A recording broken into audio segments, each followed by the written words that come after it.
Good morning, ladies and gentlemen.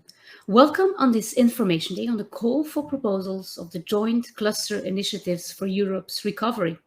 My name is Suyin Arts. I am based in rainy Brussels today, and I'm happy to be your moderator for the whole day.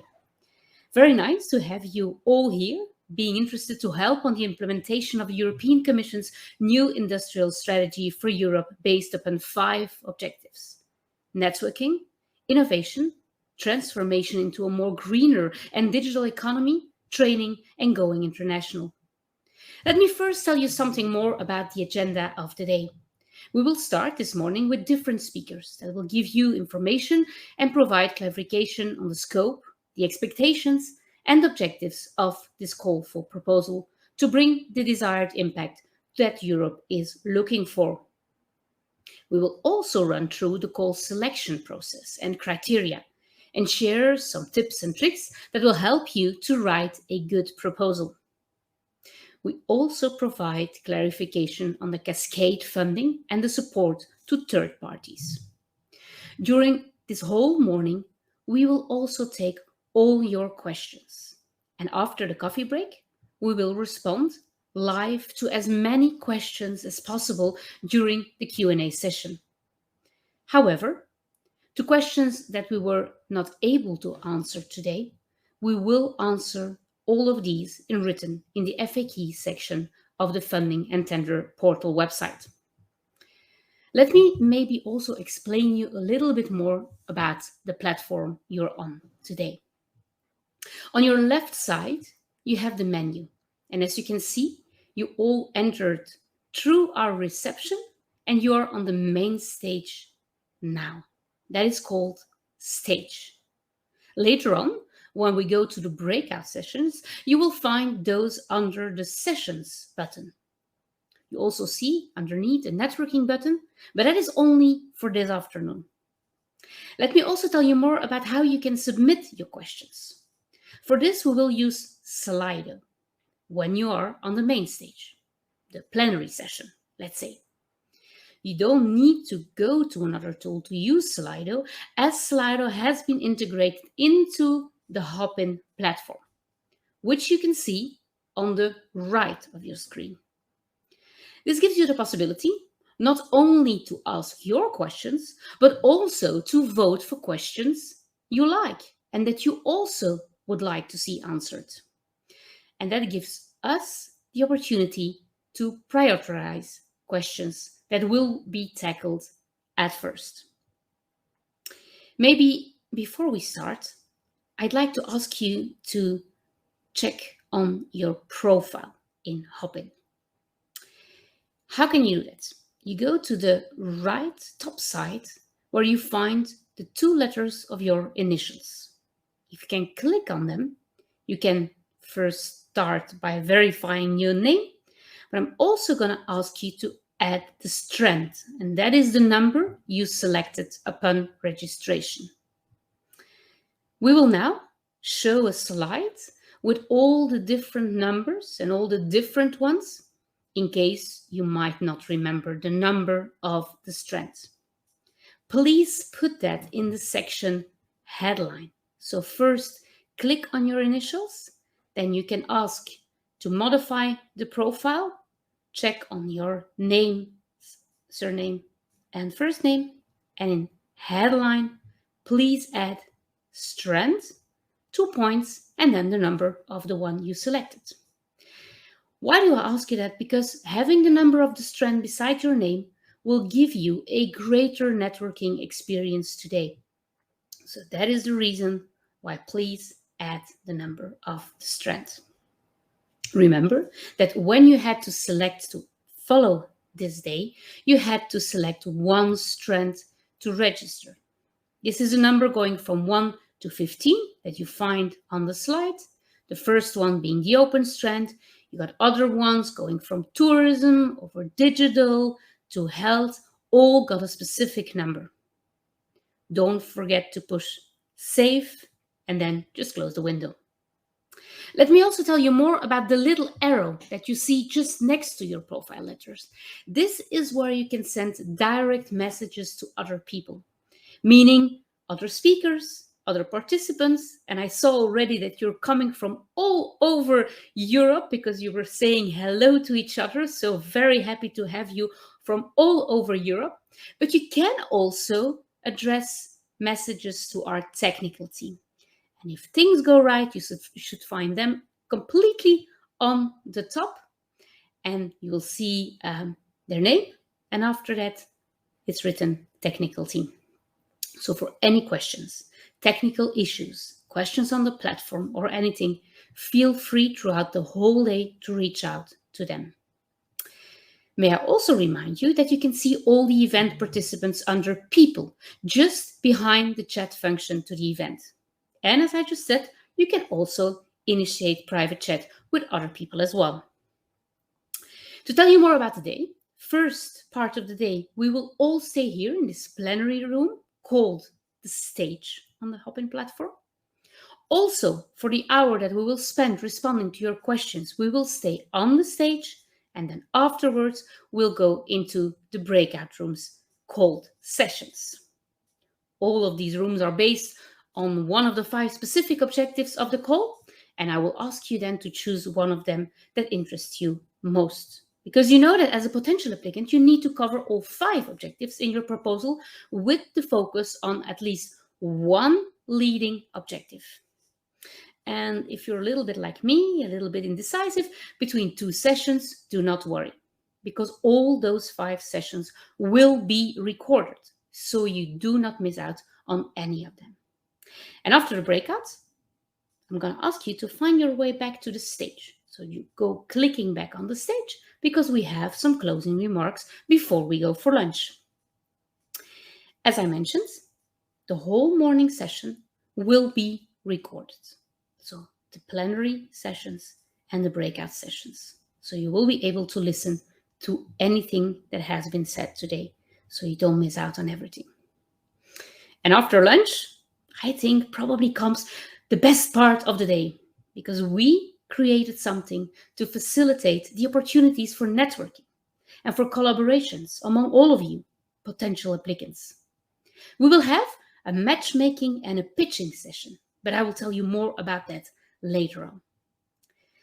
Please also note that none of these afternoon sessions will be recorded. You'll see that all your microphones and cameras are now muted, because during plenary moments you will not be able to speak up. But later on, for the matchmaking and for the pitching, of course, you are able to switch cameras and microphones on. But I think I gave you all the information that you needed, and we are ready to start. So let me give the floor to Ulla Engelmann, Acting Director, Directorate D, Networks and Governance, Head of Unit D2, Industrial Forum, Alliances Clusters, from DG Grow, because she has got a welcome speech for you. Please, you have the floor. Hello, a very warm welcome to this info day, and I would like to give you a bit of background and policy framing of our initiatives. So the COVID-19 crisis has demonstrated how deeply interlinked our European economies are, the importance of connections across European value chains and their dependence on a strong single market and external supply source. European companies, and especially small and medium enterprises, faced unexpected disruptions in their supply chains, for which many were much unprepared. They had to adopt new processes and technologies to meet customer expectations and gain or improve skills to cope with the new business circumstances. At a wider economic level, the EU needed to put in massive production of innovative products, such as COVID-19 vaccines. Cooperation between companies and networks of companies to address these problems proved crucial. The EU draws a lesson from this crisis for its overall industrial approach and takes a path that will allow its companies of all sizes to recover fully from the crisis, be more resilient to future shocks or crises, and become sustainable and globally competitive. In May 2021, the Commission therefore adopted an updated EU industrial strategy, building on the March 2020 industrial strategy and the SME strategy. It draws three key lessons from the crisis: the essential need to uphold the single market and strengthen its resistance to disruption, the need to analyze and address strategic dependencies, both technological and industrial, and to enhance the EU's open strategic autonomy, and the importance of the green and digital transition for companies. What does it mean for SMEs, which represent most of our businesses in Europe? To be more dynamic, flexible, and innovative business models, more socially and environmentally focused objectives, strong role in communication and job creation, greater emphasis on local producers or suppliers. As part of the EU's renewed industrial approach, there is a greater focus on industrial ecosystems, capturing the complex set of interlinkages and interdependencies among sectors and firms, spreading across countries in the single market. Such ecosystems allow for a bottom-up approach that takes into account the specificities of business models. This approach incorporates the systemic importance of all horizontal and vertical links among economic actors and thus stimulates innovation and makes SMEs keep up to speed with rapid changes in their sector. The European Commission services have identified 14 industrial ecosystems, namely tourism, mobility, transport, automotive, aerospace and defense, construction, agri-food, energy-intensive industries, textile, creative and cultural industries, digital, renewable energy, electronics, retail, proximity and social economy, and health. These industrial ecosystems have marked a pan-European nature, but their composition is very heterogeneous in terms of sectoral composition, size, and scope. Clusters are a very important part of each of these industrial ecosystems and have capabilities to integrate different actors across geographical borders, sectors, and scientific disciplines. Clusters are dynamic geographic concentrations of interconnected firms and related economic entities that have reached a sufficient scale to develop specialized expertise, services, resources, suppliers, and skills.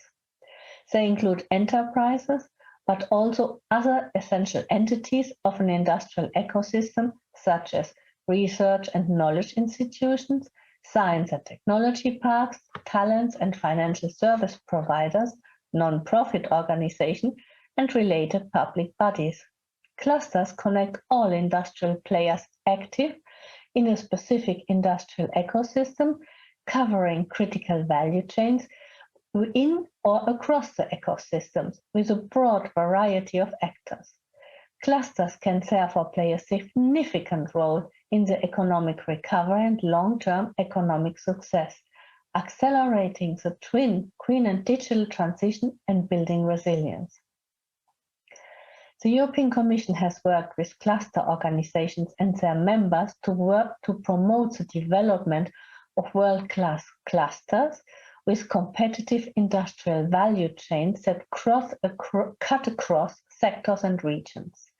As part of this, under the 2014 to 20 Program for Competitiveness of Small and Medium-Sized Enterprise, COSME, and under Horizon 2020, the European Commission promoted European cluster partnerships with the involvement of over 1,000 cluster organizations registered at the European Cluster Collaboration Platform.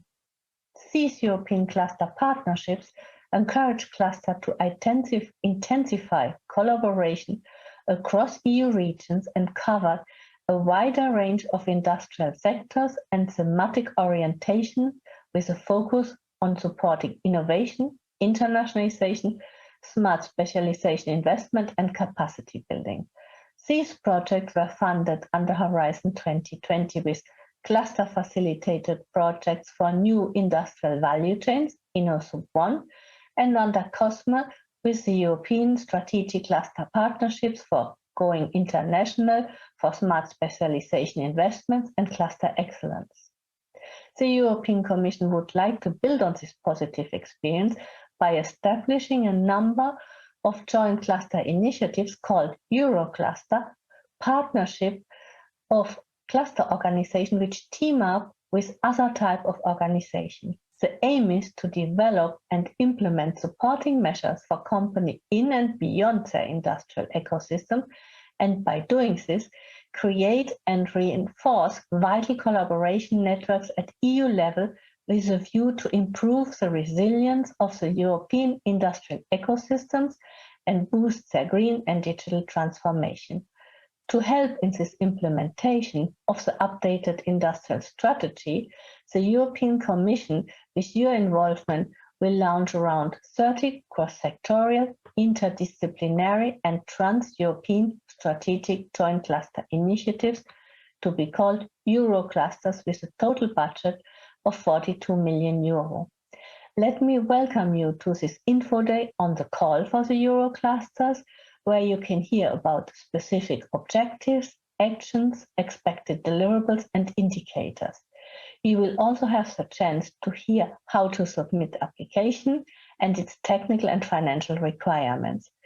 If you do not find the answers in the presentations, please ask questions and we will try addressing them today or in our frequently asked questions. I wish you a fruitful day of inspiration and looking forward to receiving many applications. Thank you. I'd like to thank you, Madam Engelmann, and a very positive message indeed, because of course we need you who are here now submitting good ideas and making those necessary clusters. I'd like now to give the floor to Natalia Martínez Páramo, Head of Unit I02 SMP COSME Pillar from EISMEA, because she also has a welcome message for you. Good morning, everyone. I'm very pleased to welcome you here at the Information Day for the Joint Clusters Initiative for Europe's Recovery Call for Proposals. It's my pleasure as Head of Unit of the Single Market Program, COSME Pillar at EISMEA, the European Innovation Council and SME Executive Agency, established by the European Commission, to be amongst you. And even if I would have preferred to meet you in person, I'm very happy to have at least this virtual exchange with you today. We are all aware that we are facing unprecedented times that renders our work more challenging since a year and a half. And these are extraordinary times for which extraordinary efforts are necessary. And we know that the crisis, unfortunately, is not over yet. And the recovery will be slow, but there is a huge potential for coming out stronger than before, especially if we work towards an effective and innovative new economy. And at our level, we have tried to provide fresh perspectives for every citizen and every entrepreneur. We have seen that European lead research, the attractiveness of the single market, and entrepreneurial spirit is paving the way out of this crisis. But without further ado, I would like to refer our new agency and its portfolio for the next 7 years. Then I will share with you the role of EISMEA in supporting cluster initiative, and finally, a few words on the role of EISMEA in managing this EUROCLUSTER Call.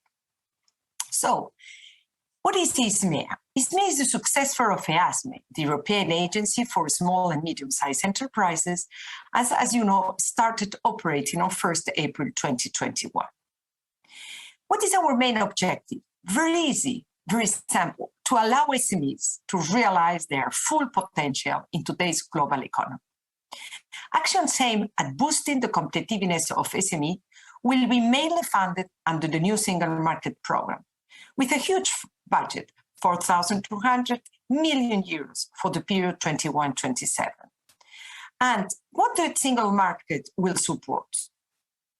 It will support actions aiming at strengthening the governance of the internal market, supporting the competitiveness of industry and in particular of micro, small and medium-sized enterprises, promoting human, animal and plant health and animal welfare, and establishing the framework for financial European statistics.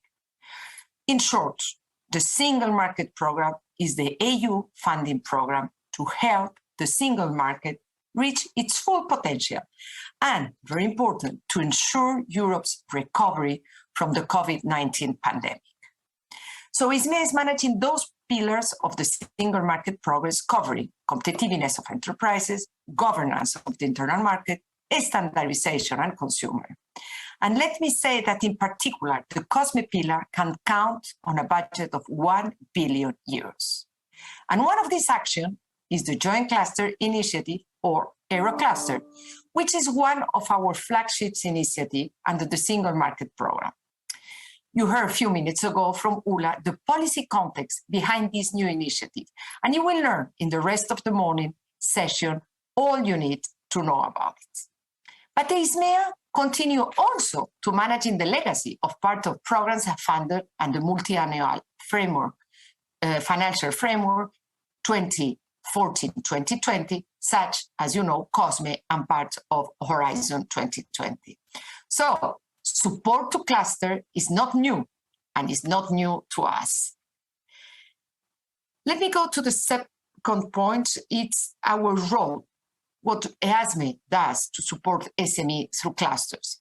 Let me distinguish between two periods, under COSME and Horizon 2020 and under the single market. So under COSME and Horizon 2020, we have a record story for funding past and ongoing clusters actions since 2014. Let me give you some numbers. Only under COSME, for which my unit was also responsible for, we have promoted more than 120 European strategic cluster partnership with the involvement of 530 different organizations, covering 29 COSME countries, of which at least 340 were cluster organizations from the over 1,000 registered at the European Cluster Collaboration Platform. And if we add to this the 25 partnerships co-founded under the Horizon 2020 InnoSub actions, we reach a total spending above 150 million. But what about under the Single Market Programme? So with this legacy, building on this positive experience and on the lessons learned, we are now launching this new call on Joint Cluster Initiative. At the same time, we are adapting our actions to take into account the new context we are all facing. And what is clear is that a well-functioning single market is crucial for the resilience of our economy. And in times of economic instability, such the present one, clusters have demonstrated not their resilience, but also increasing their share of total employment. This is why we need you. We need clusters. We need clusters teaming up with other key actors on the quadruple helix into the so-called EUROClusters. And such a collaboration is fundamental to make our ecosystem stronger and more resilient, and to help SME to recover fully from COVID-19 crisis and to emerge strong. We believe EUROCluster will play a crucial role in helping the European SMEs, which I would like to remind you, for 99% of all business in the EU and employ 100 million people. So how these EUROClusters will help the SMEs? They will help in their transition to more sustainable business model, contributing to a greener, climate-friendly and socially adequate European economy. So EUROClusters will also facilitate SME digitalization by helping them adapt their process, implement digital technologies, and develop new innovative products. And I come to my last point, it's our role.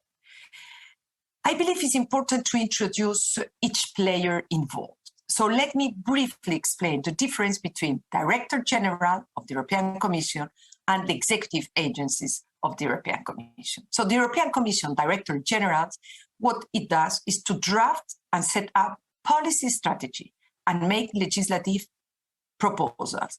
And within the Commission, DG GROW is the Director General responsible for SME policy. In contrast, the European Commission executive agencies such as EISMEA, what we do is to manage the funding programs that help implement this policy strategy to ensure that the potential and the transformative power of clusters is fully reached. So at EISMEA, our main aim is to translate the clusters policy strategy set by DG GROW into practice. So this means that through this call for proposal amounting to 42 million euros, what we will do? First, identify after a thorough evaluation the very first generation of EUROCLUSTER partnership.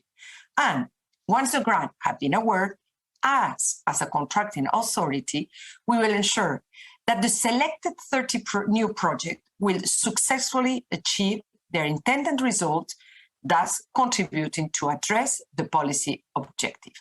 And in this role, we are here today, as you see, with the colleagues from DG GROW to present you jointly the main aspect for the call of proposal for this joint cluster initiative.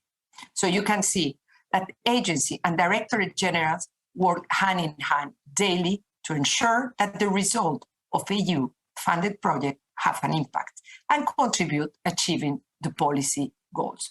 So EISME, DG GROW, and EISME, we work daily hand in hand. Let me conclude by saying I'm convinced that this Info Day will clarify many questions that you have in regard to this call. It is an important step to achieve a clear understanding of the call objectives in order to submit a successful proposal. But as another key ingredient of an excellent proposal is to build strong consortium. We have also foreseen in the afternoon several opportunities for you to exchange and meet, why not, potential partners. So quoting the writer, John Maxwell said, teamwork is at the heart of the great achievements. So we are looking forward to establishing our new EUROCLUSTER partnership, especially in these crucial times for the world and for Europe. I wish you all an interesting and exciting Info Day, as well as productive networking opportunities. So thank you and good luck to all potential applicants, and let the best applications win. Thank you. Thank you so much for making the time to be with us live today, Madam Martínez Páramo. And interesting to also understand better the difference between DG and EISMEA, but also hearing that you really work very closely together. And I also heard that all those people that are with us today can be part of that first generation of a new program. So please, people, listen very carefully. Don't forget to ask us your questions in the chat. We will come back on those in the Q&A moment. But now, to tell you more about the scope, the objectives, the purpose, the expected results, and the impact, of course, that we want to reach with this call, we will now listen to a cluster team from DG GROW. And this is a team made of fantastic team members. Marek Przeor, Eva Revilla, Marta Batalla, Benoit Esmanne, Peter Czaga, and Christophe Guichard, all from DG GROW, will now tell you more about all the things you need to take into account to write a good proposal. So I will give them now the floor to tell you more about all this. Ladies and gentlemen, my name is Marek Przeor, and I have a pleasure to lead the cluster team in the DG GROW of the European Commission. Let me introduce you to the scope, themes, objectives, and expected results of the call on EUROCLUSTERS. The European Commission will launch around 30 cross-sectoral, interdisciplinary, and trans-European strategic joint cluster initiatives to be called EUROCLUSTERS. The overall budget is €42 million with a time horizon of support during 36 months. We define EUROCLUSTERS as consortia of cluster organizations or EU networks teaming up with other types of organizations supporting green and digital transition and building social and economic resilience. Our aim is to have 14 aligned approaches, each reflecting the realities and particularities of each individual industrial ecosystem. That's why we will have 14 strands corresponding to each industrial ecosystem as presented in detail in the updated industrial strategy. But we would like also to promote cross-fertilization of various industrial ecosystems. That's why we will have also an open strand, which leaves the space for your creativity and out-of-the-box thinking to build resilience of the EU economy. The industrial ecosystems concept is crucial to us. Industrial ecosystems encompass all players involved in the achievement of certain socio-economic goals, from the smallest startups and the large companies cooperating to satisfy a new market need, the research activities supporting industrial innovation, the regulators steering economic activities through conducive policies to the service providers and suppliers. The approach incorporates the systemic importance of all the horizontal and vertical links among economic actors. While each ecosystem has its own characteristics, they all evolve against the same background and integrated single market. The ecosystem lens enables a bottom-up analysis of the opportunities and challenges in the EU economy as the EU embarks on the twin green and digital transition, as well as on boosting its resilience. It doesn't replace a macro and micro view of the economic situation, it complements it by picking up the connections and reaching out to grassroots. Let me give an example. The supply of critical input or access to critical technologies is important for all ecosystems, but the approach and specifics will be very different for the energy intensive industries or mobility, transport, and automotive ecosystem. The EUROCLUSTERS should contribute to the implementation of the European Union's new industrial strategy for Europe and the SME strategy for a sustainable and digital Europe adopted in March 2020, just before the COVID-19 pandemic started. A lot happened since then. Therefore, the strong emphasis in EUROCLUSTERS should be put on lessons learned during the COVID-19 pandemic, in particular on building the capability of our industrial ecosystems and their actors to be resilient. EUROCLUSTERS should focus their activities on implementing the updated industrial strategy that was published in May this year by building resilience and accelerating transition to green and digital economy.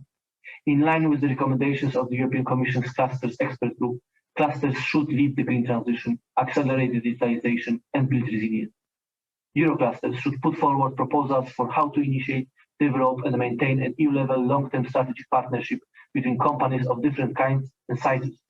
However, with the emphasis on SME, but also other organizations such as research and knowledge institutions, science and technology parks, business support or vocational training organizations, financial service providers, non-profit organizations, and related public bodies across different EU member states and COSME participating countries.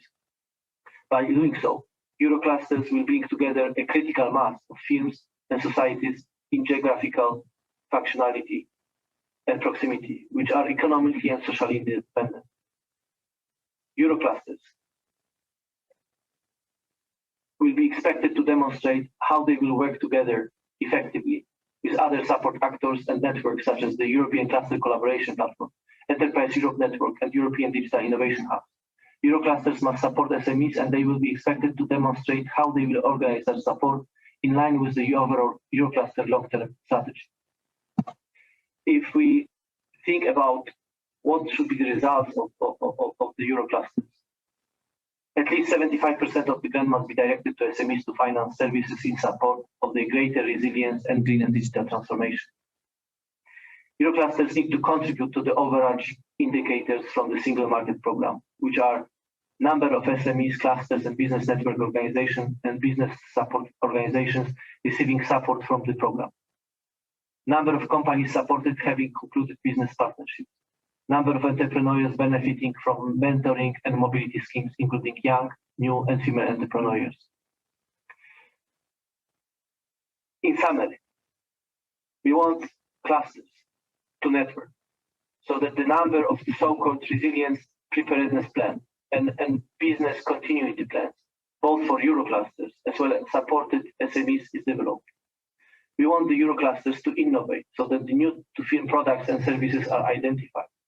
We want the Euroclusters to adopt technologies so that we have a number of SMEs supported to lead the green transition and accelerate digitization. We want the Euroclusters to train so that cluster organizations as SMEs invest in skills of their employees. And finally, we want the Euroclusters to go international so that collaboration agreements are signed with third parties, countries, and the number of SMEs benefits from internationalization service. And there is an additional requirement for Euroclusters, the requirement to communicate so that information is spread all over the world on activities, and the activities information are channeled through social media, and SMEs from as many as possible parts of the EU are involved in Euroclusters. Now let us introduce shortly specific objectives, which then will be discussed in details during parallel sessions this afternoon. Hello, my name is Eva Revilla, and I work in the cluster team of the European Commission. The first specific objective is network. The aim is to improve the value chain's ability to cope with challenges and undergo transitions in a sustainable manner through the integration of different actors, competencies, and solutions. Euroclusters can contribute to building resilience by mobilizing different actors who have complementary assets and talents. In other words, they should create a strong, result-oriented network able to ensure, among others, the diversification of production inputs in different member states of the European Union, the pooling of supply or demand, the mobilization of joint investments in critical innovation and production facilities, the development of alternative technologies, the implementation of measures to increase environmental circularity, the supply of inputs or their substitutes, the introduction of new technologies, products or services, and the collaboration to reach international markets. The Euroclusters will develop preparedness or business continuity plans to ensure agile and adequate reactions in case of emergency, crisis, or other reasons for supply chain disruptions. In particular, Euroclusters should help SMEs put in place these continuity plans. They should build linkages between SMEs and help them generate, take up, and better capitalize on all forms of knowledge, creativity, craftsmanship, and innovation. This needs to be done with European support networks for SMEs. That means that the Euroclusters should cooperate effectively with the European Cluster Collaboration Platform and the Enterprise Euro Network, which are also carrying out actions on resilience. Thank you very much for your attention. The next specific objective is innovate. The aim is to reduce the dependency of companies in the industrial ecosystem on critical inputs and critical technologies. EU companies, in particular SMEs, need to have capabilities to respond in an agile and effective way to supply disruption in the short term or reduce vulnerabilities in the long run. You can do this by stockpiling, diversification of the supply provision, development of backup suppliers, management of product demand. You can do it also by looking for a substitute for inputs in the production process, alternative technologies, or infrastructure providers. So Euroclusters should identify product innovations to reduce dependency on critical inputs and technologies in the value chains with a view to introducing new-to-firm products or services. We follow the Oslo Manual definition of innovation and innovation activities. A product innovation is a new or improved good or service that differs significantly from the firm's previous goods or services and that has been introduced on the market. Product innovations can use new knowledge or technologies or be based on new uses of existing knowledge or technology. Innovation is central to coping with disruptions in supply. Innovation is central to accelerate the uptake of green and digital technologies. Euroclusters should identify innovation potential in their value chain. They should undertake innovation activities. It is all developmental, financial, and commercial activities undertaken by a firm that are intended to result in an innovation for the firm. Euroclusters should support companies, in particular SMEs, in a business innovation. It is introducing on the market or bringing into use by the companies a new or improved product or business process that differs significantly from the previous products or business processes, and that contributes to the strategic autonomy of the EU industrial ecosystem and their companies, in particular small and medium enterprises.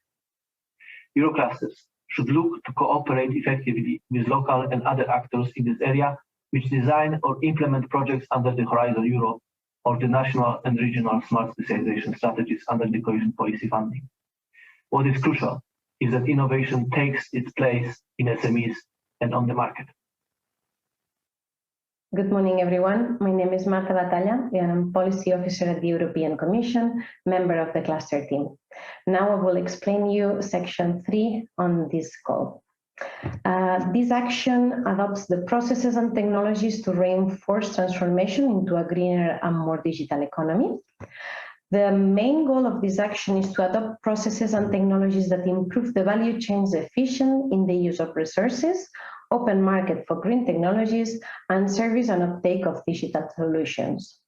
In one hand, to accelerate the green transition, the EUROCLUSTERS shall specifically contribute to improve resource efficiency, support green entrepreneurship, and facilitate market access for SMEs offering green products and services. On the other side, the digital transformation requires the uptake of solutions by virtually all businesses.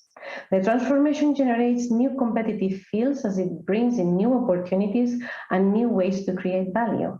Therefore, EUROCLUSTERS need to support their members in the uptake of digital solutions, adopting digital instruments, and developing a digital component in their business models.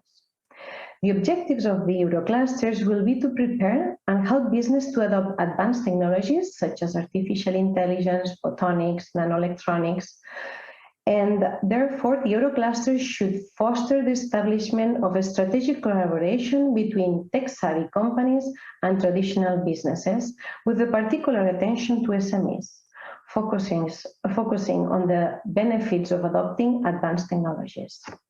In particular, the EUROCLUSTER shall help build a portfolio of projects among traditional tech-savvy companies and promote companies' collaboration and technology adoption between and within across specific industrial ecosystems.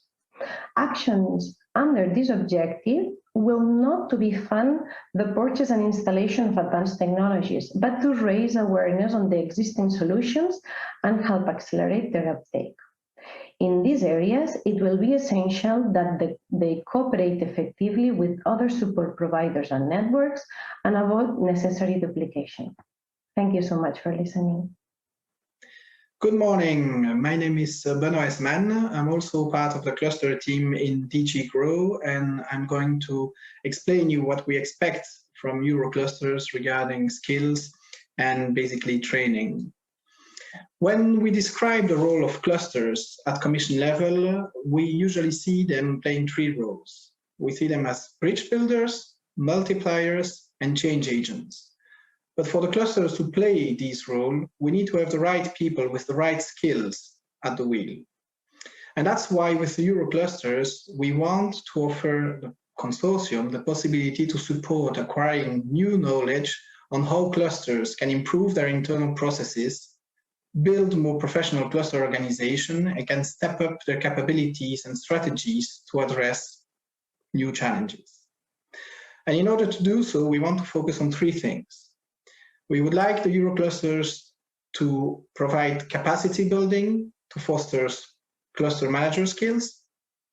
We would like to promote cross-cluster learning, and that's very important that cluster managers can learn from each other among peers. And finally, we want them also to organize twinning and learning activities that could be implemented through cluster exchange. Cluster exchange, this mobility scheme that could allow people visiting one organization to another. So really giving here the possibility to organize physical exchanges between cluster managers to learn from each other. Thank you. Hello, my name is Czaga and I work in DG Grow at the European Commission. I'm a member of the cluster team, so I work on various cluster-related initiatives. Here and now I will tell you about the number 4 specific objectives of the Joint Cluster Initiatives Call. This objective, number 4, has the title, Trained to Foster Up and Reskilling of the Workforce while Attracting Talents.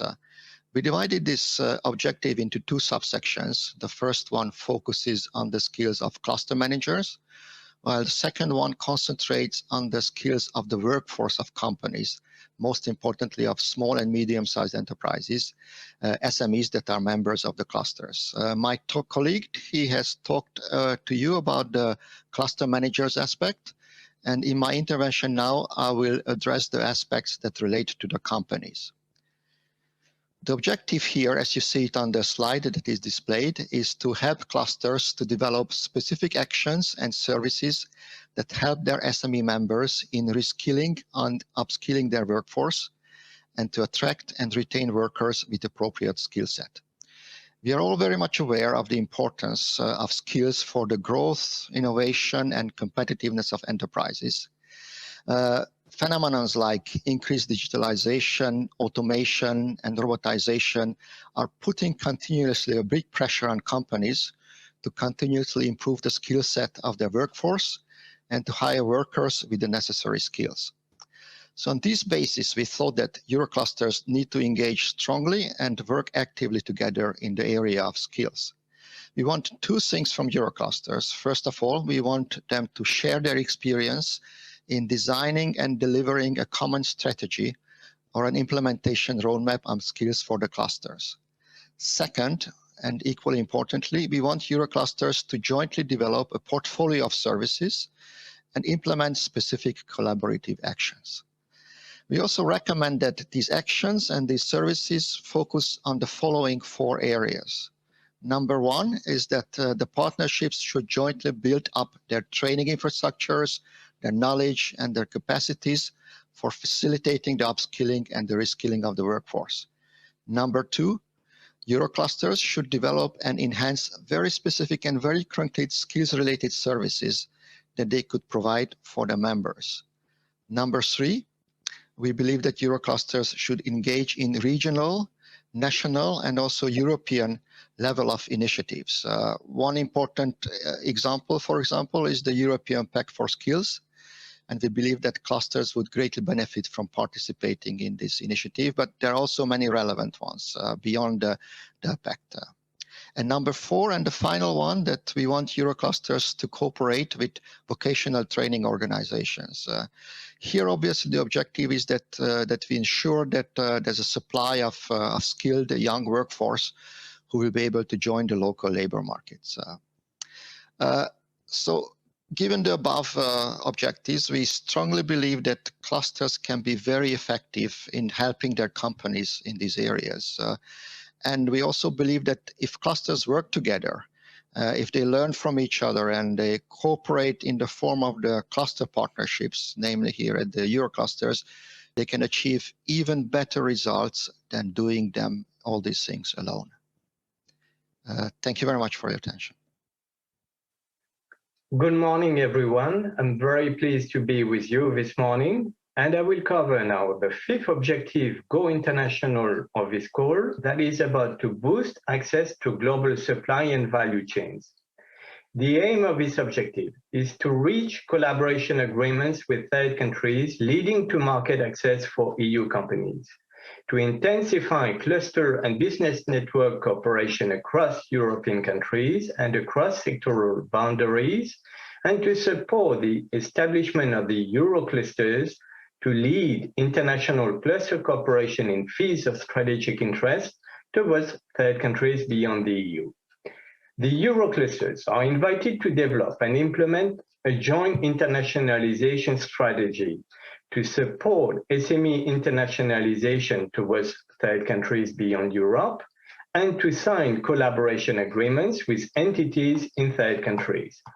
They are expected to develop a joint European strategic vision with a global perspective and common goals towards specific third markets.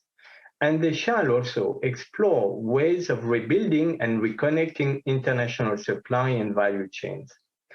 The EUROCLUSTERS shall strive to support the internationalization of the SME members towards specific third countries.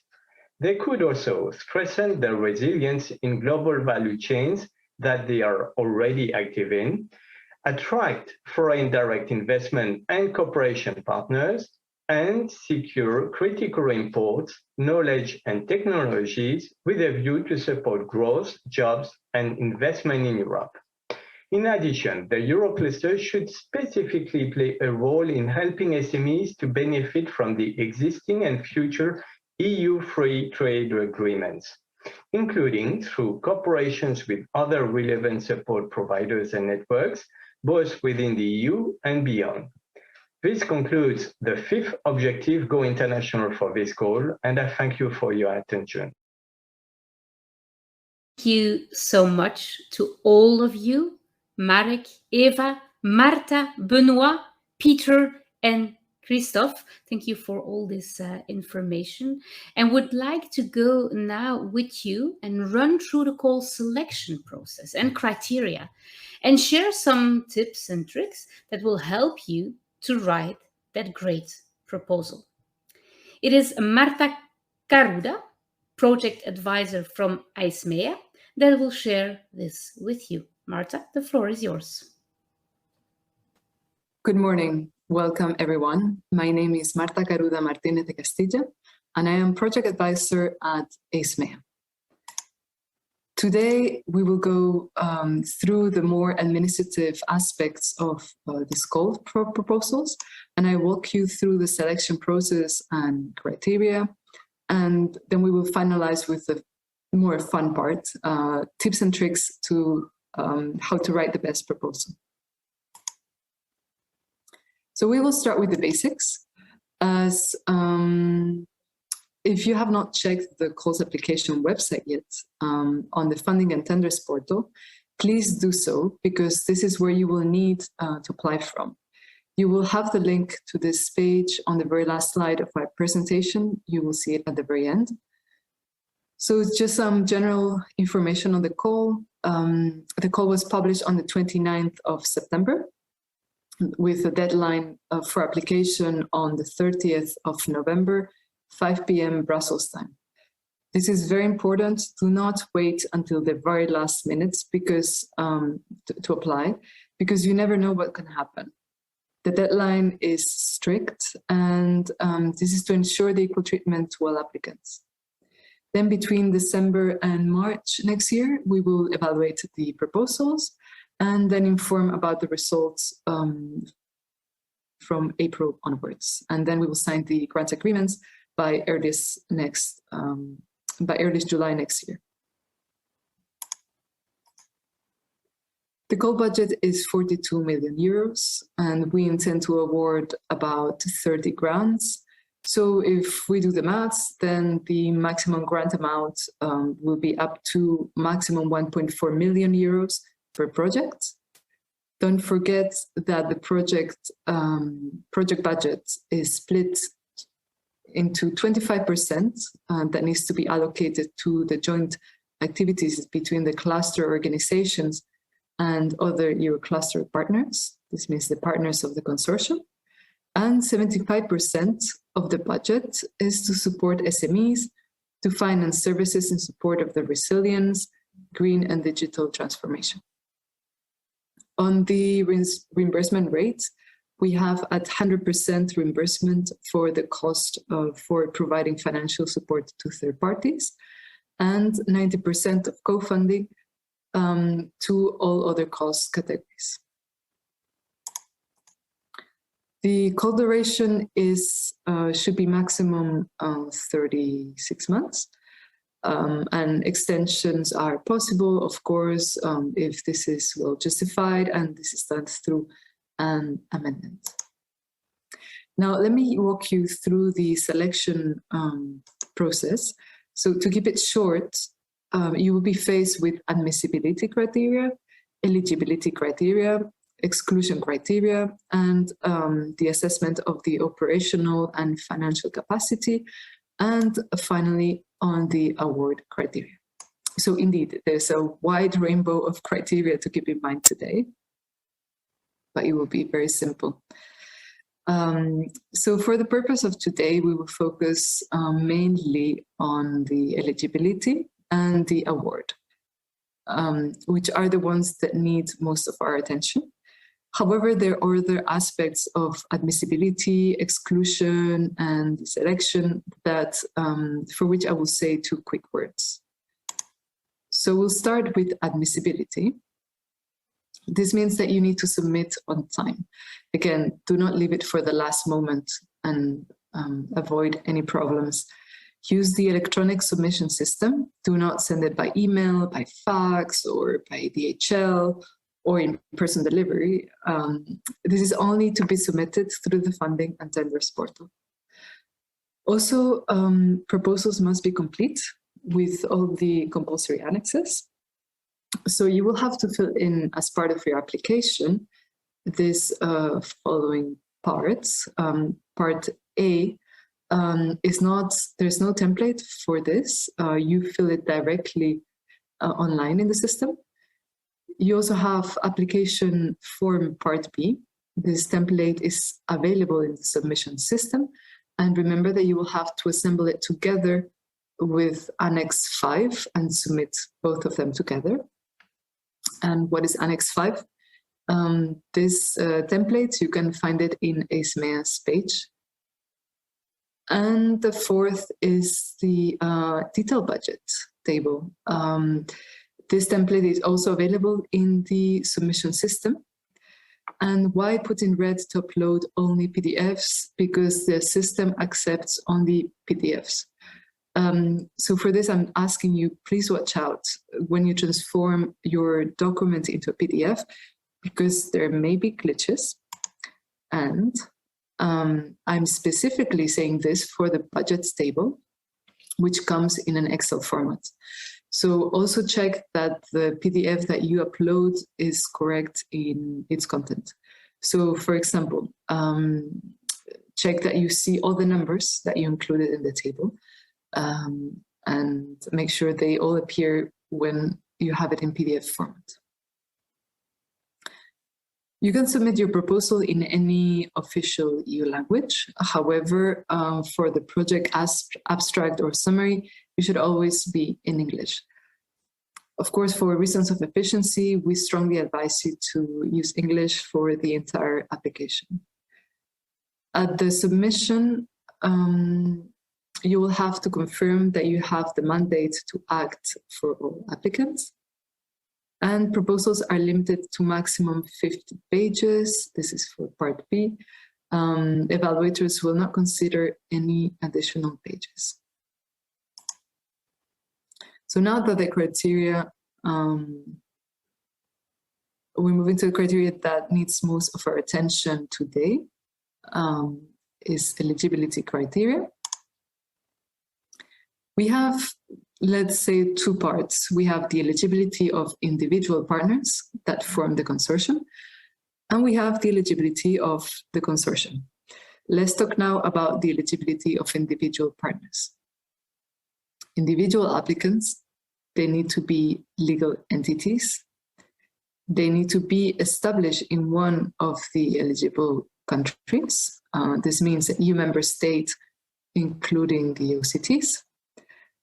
And non-EU countries, the ones listed as EEA countries, and countries associated to the COSME, part of the SMP, or countries which are in ongoing negotiations for an association agreement and where the agreement enters into force before grant signature. You can find the list of participating countries in the call, and please also check the frequently asked questions, because we have been providing some answers in this aspect of eligibility. Also, individual applicants, they must be or represent a cluster organization, an SMP cluster network, or other types of organizations supporting green and digital transitions and building EU resilience. You will find more information on this and on definitions in section 6 of the call. So attention, this is very important. individual applicants can participate in several Euroclusters under this call for proposals, but they cannot participate in more than one Eurocluster per strand. So each consortium, in that sense, is responsible to verify that their individual partners are not participating in proposals to another Eurocluster under the same strand. Because if we find out, this will lead to ineligibility of that individual organization concerned from all the proposals in that respective strand. Also keep in mind that this also has larger consequences.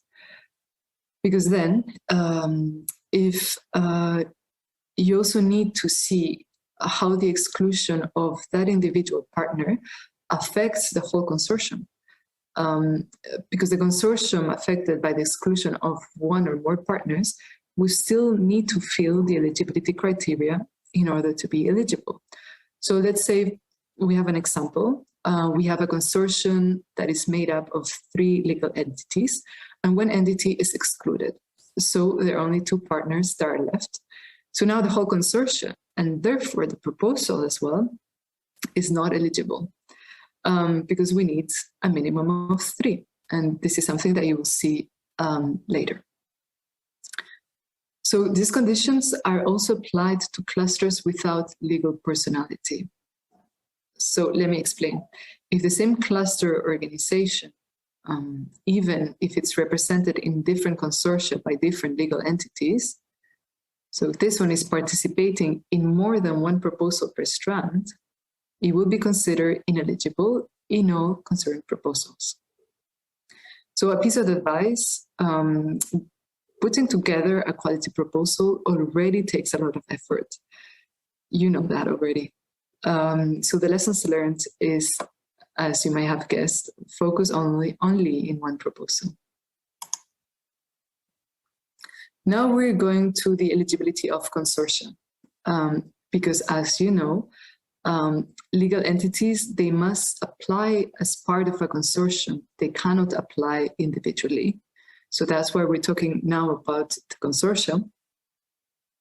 So proposals that are submitted by the consortium, they must have a minimum of 3 applicants, a minimum of 3 cluster organizations or cluster networks from at least 3 different EU member states, and at least 1 partner established in a less advanced region of a EU member state.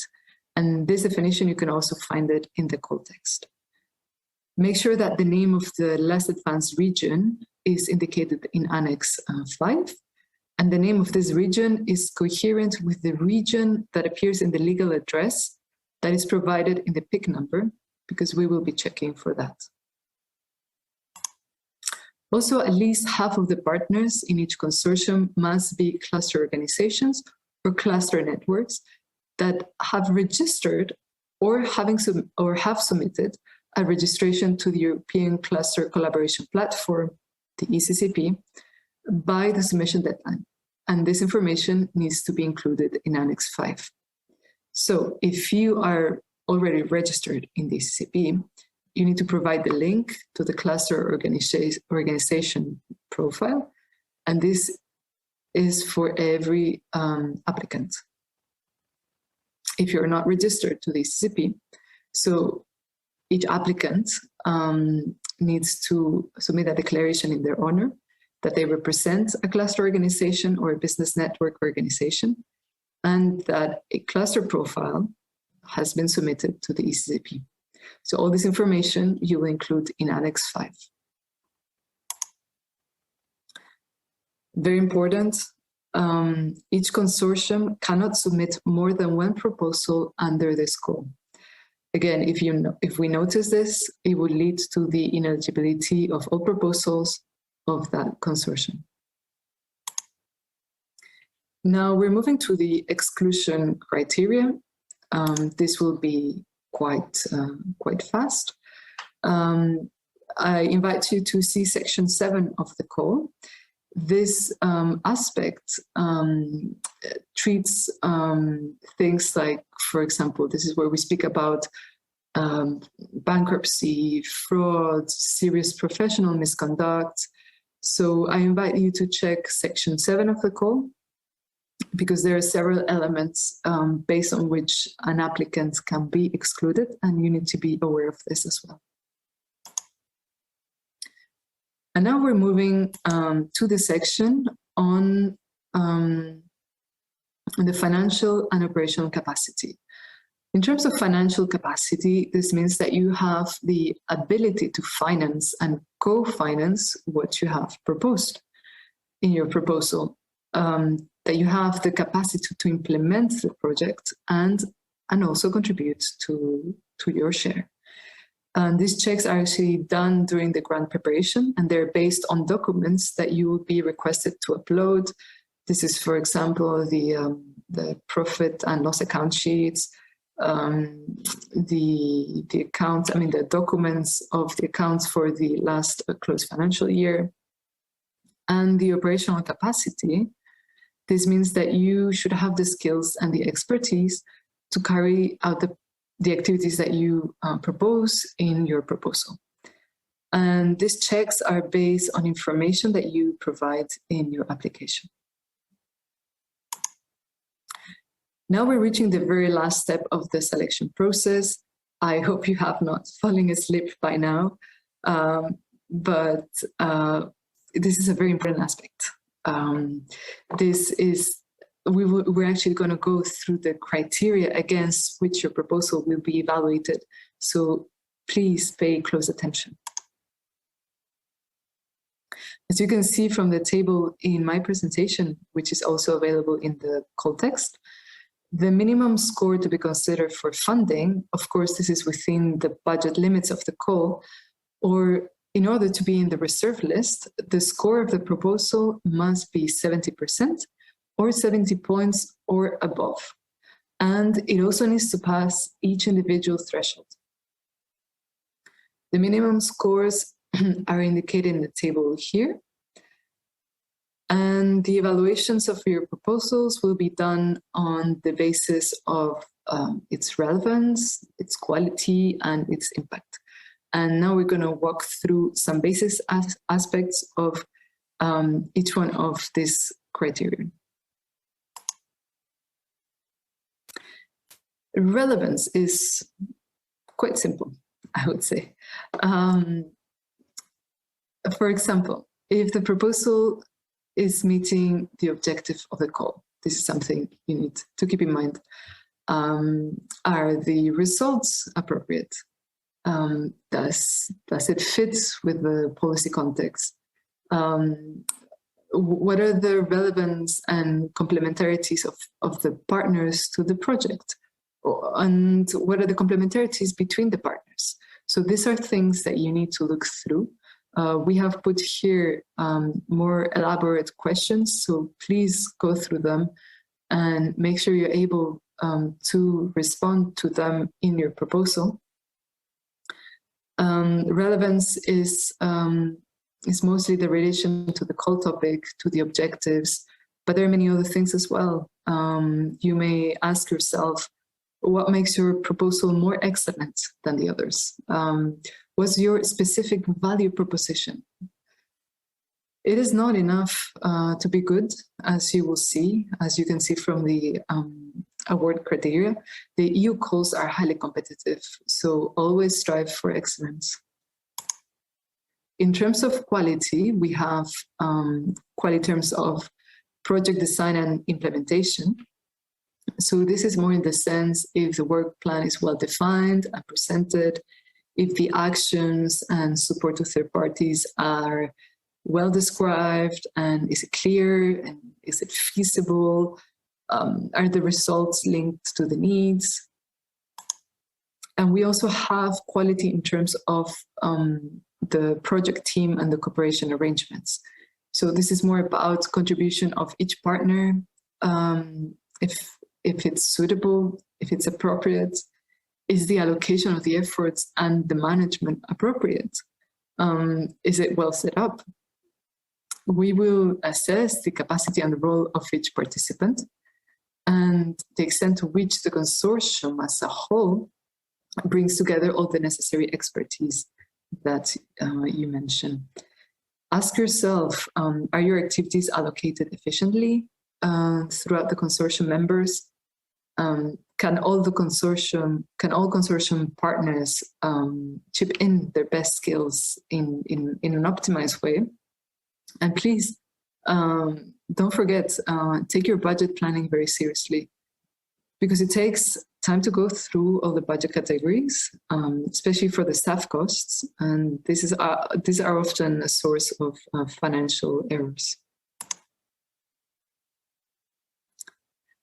And here we have the criteria on impact. This is more about the outcomes, about the potential impact, about the EU added value of your proposal, about the performance indicators. Are they ambitious? Are they realistic? Are they smart? Do you have a comprehensive communication strategy? What is the sustainability of the project?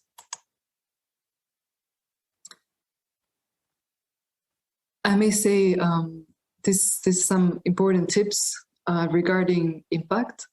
Make sure that all the compulsory KPIs, compulsory performance indicators that are mentioned in the call, that these compulsory ones are in your proposal.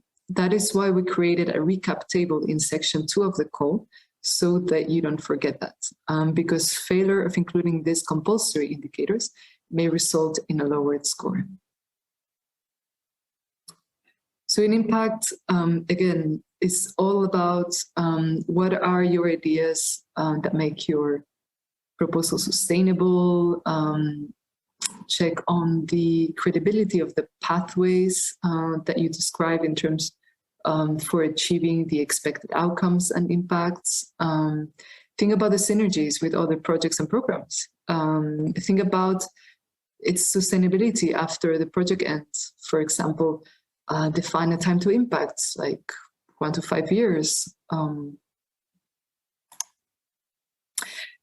As mentioned earlier, it is not enough to be good, because this call is highly competitive. We have around 30 projects that are expected to be funded, at least 1 project for each of the industrial ecosystem strand, and at least 16 in the open strand. So if there are not sufficient proposals passing the overall and individual thresholds of the award criteria in any of the strands, then the budget available can be used to support proposals in any other strand. Of course, we also reserve the right not to award all available funds or to redistribute them between the strands. This, of course, depends on the results of the evaluation.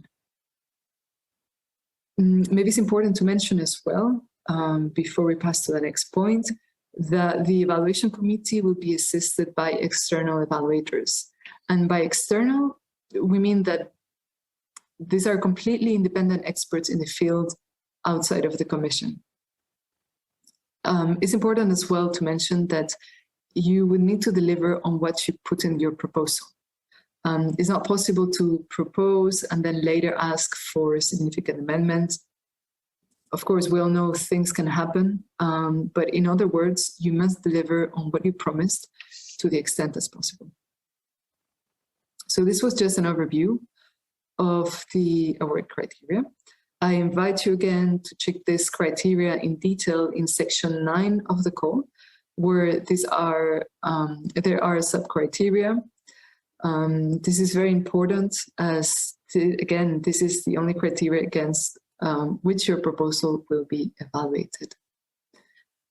So with this slide, I think we can conclude here the selection process and criteria, and then we can move with the most fun part of the presentation, tips and tricks on how to write a good proposal. Let me run through some things that are quite obvious, but we tend to forget. Something that's very common sense, but I repeat it. Please read the call thoroughly.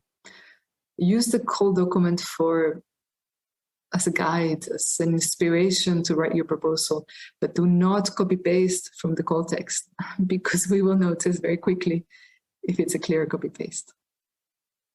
Check the frequently asked questions that are already available on the Funding and Tenders portal, because they may sort of hide information that you may not have thought about and other applicants did. There are already a number of questions replied to, and so I want to thank you those who already sent in some questions. Familiarize, of course, yourself with all the templates and annexes. Check that your proposal is complete before you submit, and don't forget about Annex 5. Again, pay special attention to the detail budget, because as I mentioned earlier, this is an Excel file that needs to be transformed into a PDF.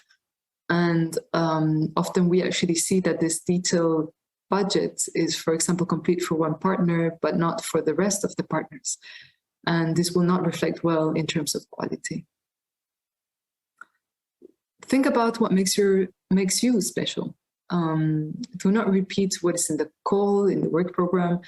Describe what's your proposal-specific contribution, what makes you unique.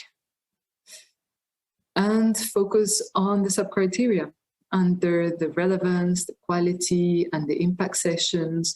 Go again through the questions that I presented in each of the slides for each of the criteria, because you will be assessed on this. And do not subcontract core activities, because core activities are your job.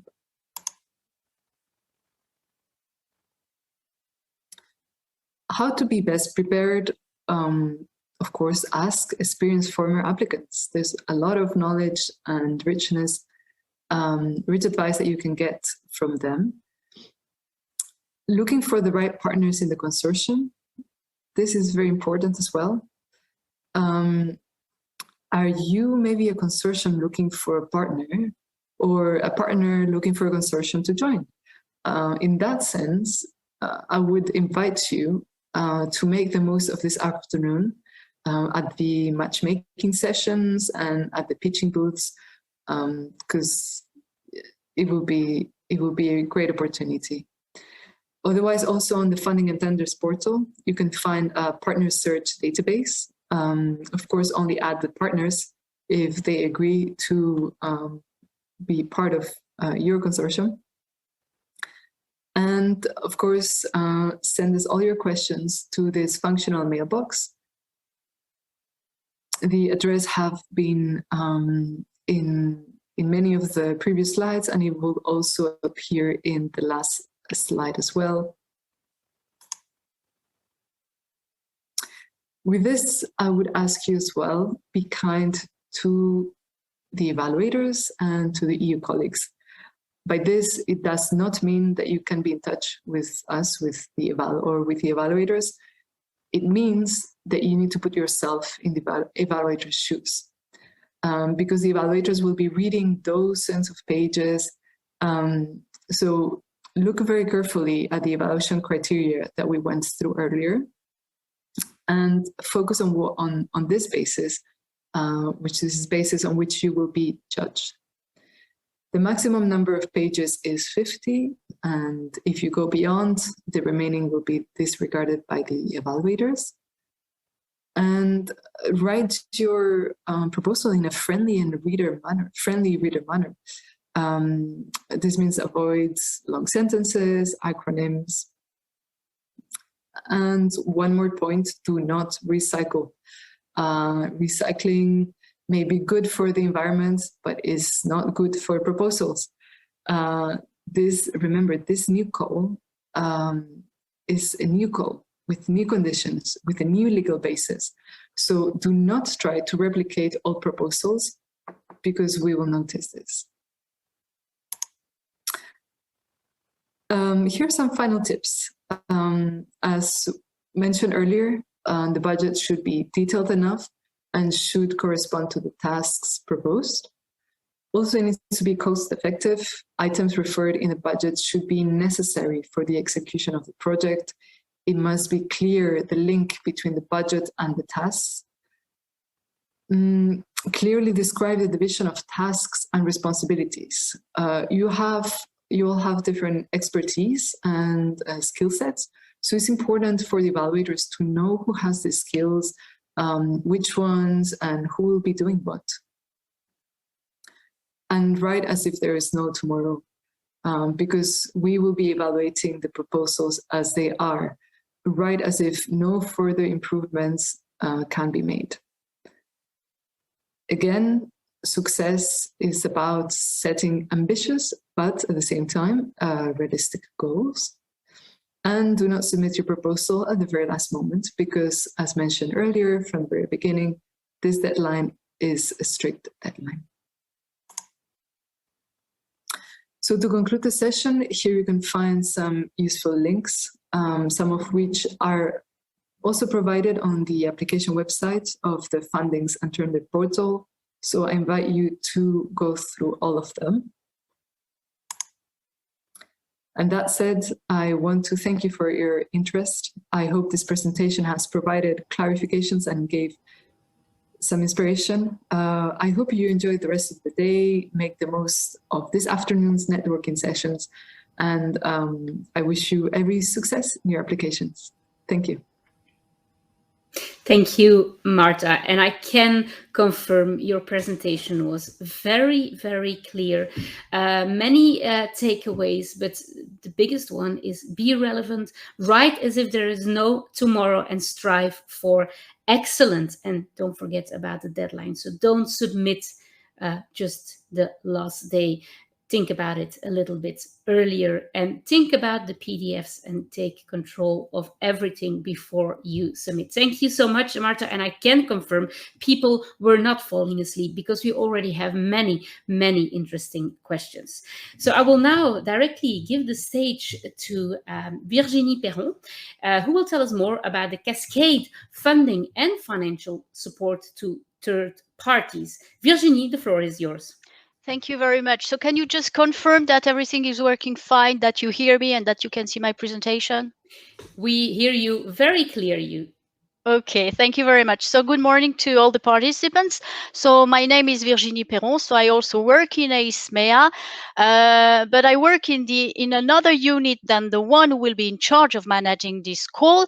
But I was asked to give you a presentation on cascade funding, because I've been for the past 5 years the project advisor and coordinator of the H2020 SUP1 action that was already mentioned this morning, the cluster facilitated projects for new industrial value chains, and I'm sure that most of you know about this action.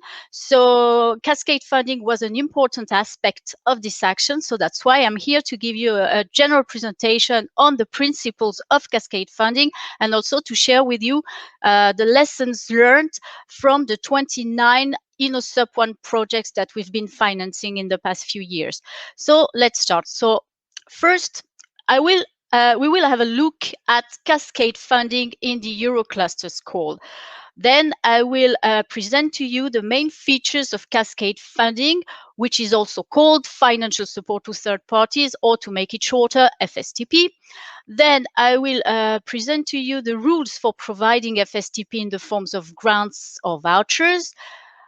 Afterwards, it will be, I will give you a few words about the rules for providing FSTP in the forms of prizes. I will just then give you some other important points that you should keep in mind. And finally, as I said before, the lessons learned from the previous project. So if we look at this EUROCLUSTERS Call, the specificity of this call is that it's said that at least 75% of the grant must be directed to SMEs to finance services in support of their greater resilience and green and digital transformation. And then you have a long list of examples of services that can be included in these services and this 75%. So it's quite yet. There are a lot of different things. And what is said in the call is that some of these services can be financed through direct financial support cascade funding. So what are the main features of cascade funding? So EISMEA we will sign grant agreements with intermediaries, so clusters and other business support organizations, so the EUROCLUSTERS partnerships. And the partnerships that will be selected, in turn, they will have two published open calls, sub-calls for third parties. And specifically, it's written in the call that these third parties should be SMEs. So what is good with this cascade funding for the SMEs is that there is far less competition than direct funding. If an SME would apply, for instance, to the EIC accelerator, it's absolutely not comparable. So less competition, but also less formalities and less administrative burden for the SMEs. And the good thing for them is that with cascade funding, they have a much faster access to the financial support. And another main feature of cascade funding is that the maximum amount an SME can get, usually from these open calls, is 60,000 euros.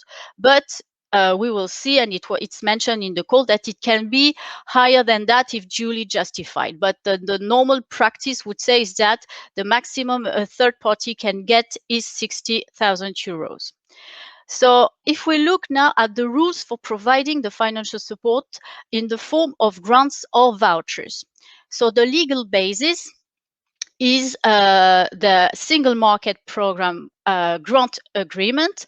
So the link is on this slide. It's also available on the call page on the portal. And in this model grant agreement, there are specifically two articles that refer to financial support with third parties. So the first one is Article 6.2d1, which is about the eligible and ineligible costs and contributions, specific eligibility conditions for each budget category, other cost categories, and the one is financial support to third parties. And then there is another article, so under Article 9, so it's Article 9.4, with rules applying to recipients of financial support to third parties. So in addition to the model grant agreement, there are also provisions in the call text about these rules applying to cascade funding. So, and all in the call text, they are detailed in section 2.5 and 6 of the call. So what does Article 6.2 and the call text says is that the proposal, so that most of you maybe will write, should clearly detail the objectives and the results to be obtained, and it should include at least the 5 following elements. So the first element that you should explain in the proposal referring to the cascade funding scheme you will put in place is a fixed and exhaustive list of the different types of activities for which a third party may receive financial support. Then the second element is the definition of the persons of category of persons which may receive the financial support. The third element are the criteria for awarding the financial support. Then you should detail the criteria for calculating the exact amount of the financial support. And finally, you should specify the maximum amount to be granted to each third party. So as I said before, usually it's 60,000 euros, but you could propose a higher amount if duly justified. So now in the next few slides, we will go into details of each of these 5 elements. So the first one is that in the proposal, you should mention a fixed an exhaustive list of the different types of activities for which a third party may receive financial support. So if you remember one of the first slides, in the call you have a long list of services. So I don't think you will address all of them, but you could say, okay, in our proposal, we intend to have innovation vouchers to finance prototyping activity, validation activities, and so on. So you should really specify what the activities that can be funded with the financial support should really be detailed. So it can be also cost covering participation in an event, for instance. So it can be very, very different, but it should be clear in the proposal. So the second element was the definition of the persons or category of persons who may receive the financial support.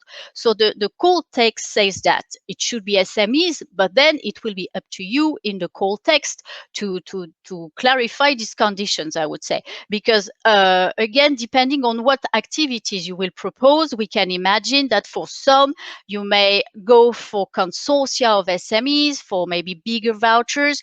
If you intend to have vouchers for participation in events, it may be single SMEs who could apply, but all this has to be specified. And what you should also keep in mind are the specific requirements of the call. It says the call, so the Eurocluster call says that the sub-calls you will publish should have a clear EU dimension, that a minimum of 10% of the SMEs to be supported should come from European regions different from the countries of the individual Euroclusters partners, and that you should also pay specific attention to EU 13 countries, to EU region with which the Eurocluster partners had no previous cooperation, and to actors from regions with different levels of economic development. So the next element is the criteria for awarding the financial support. So as part of your cascade funding scheme, you should explain in the proposal for each evaluation criterion you will have. So usually it's excellence, impact, implementation. So you should provide a sub-criteria description, a weighting, saying, okay, will impact has a weight of 1.5, or will each of the criterion has the same have the same weight. And then you should specify the scores between 0.5 with or without half points. So in case of ex aequo, you should already foresee in the proposal the procedure you will apply to make the selection. You should also envisage, yes, how will you check the technical and financial capacity of the SMEs that would apply. And also, you should be very clear in the call text whether a same SME can apply for several vouchers or not. So then the criteria for calculating the exact amount of the financial support. So basically, you have two options.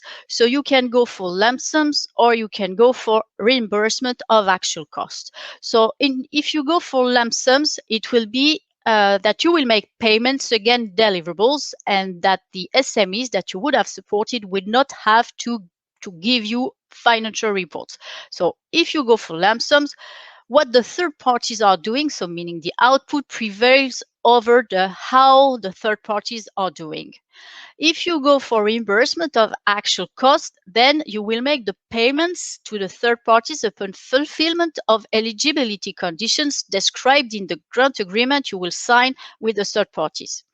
And then the beneficiary, meaning the Eurocluster partners, will then have to ensure that the third party will have fulfilled the eligibility conditions for the costs being reimbursed. So it means that for you, in case you have to manage something like this, you will have to check invoices, you will have to request technical and financial report.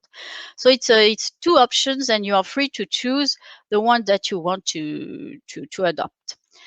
And finally, yes, in the call, in the proposal, you should specify the maximum amount that will be granted to each third party. So you have to keep in mind that this limit will be per recipient.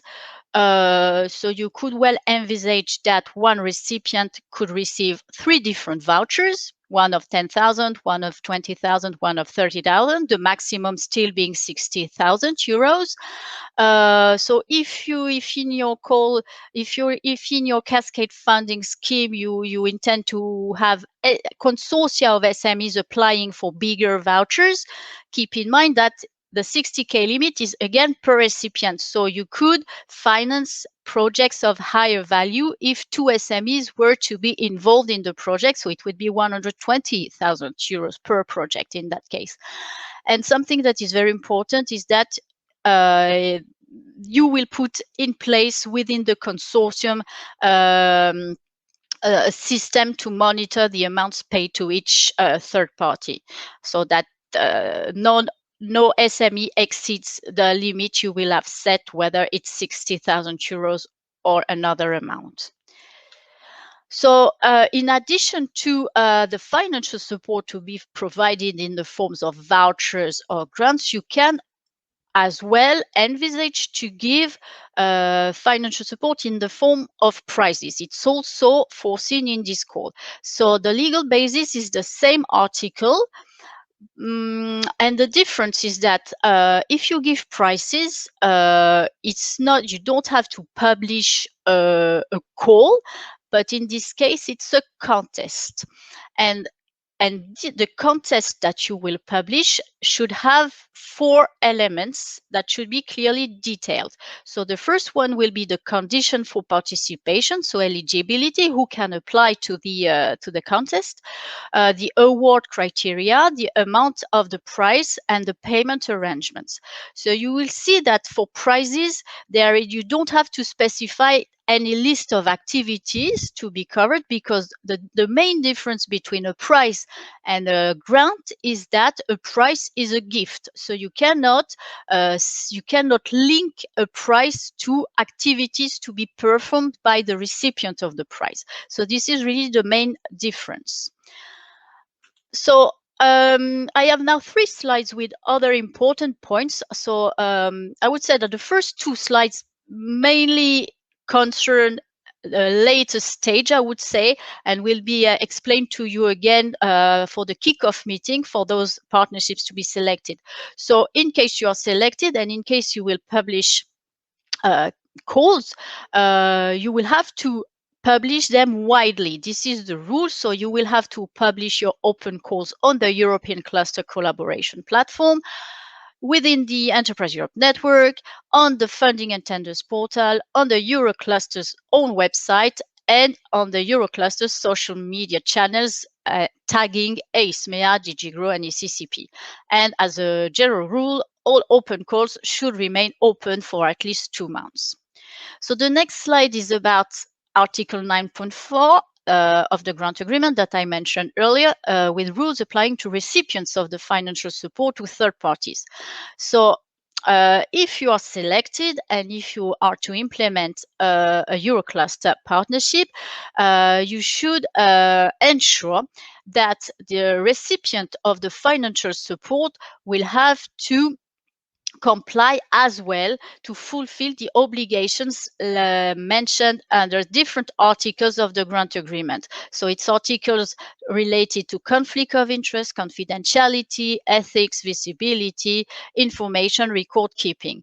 So it should be clear that the recipients of the financial support should comply with these articles, and also you will have to ensure that the bodies mentioned in Article 25, so it granting authority, OLAF, Court of Auditors, can also exercise their rights towards the recipient. So this is something you will have to inform the third parties about. Something now that is useful at the time of preparing a proposal. So the recipients of the financial support to third parties are not party to the grant agreement, and therefore you don't need to list them or to identify them in the proposal, because, as I said before, they should be selected at a later stage through open calls or contests.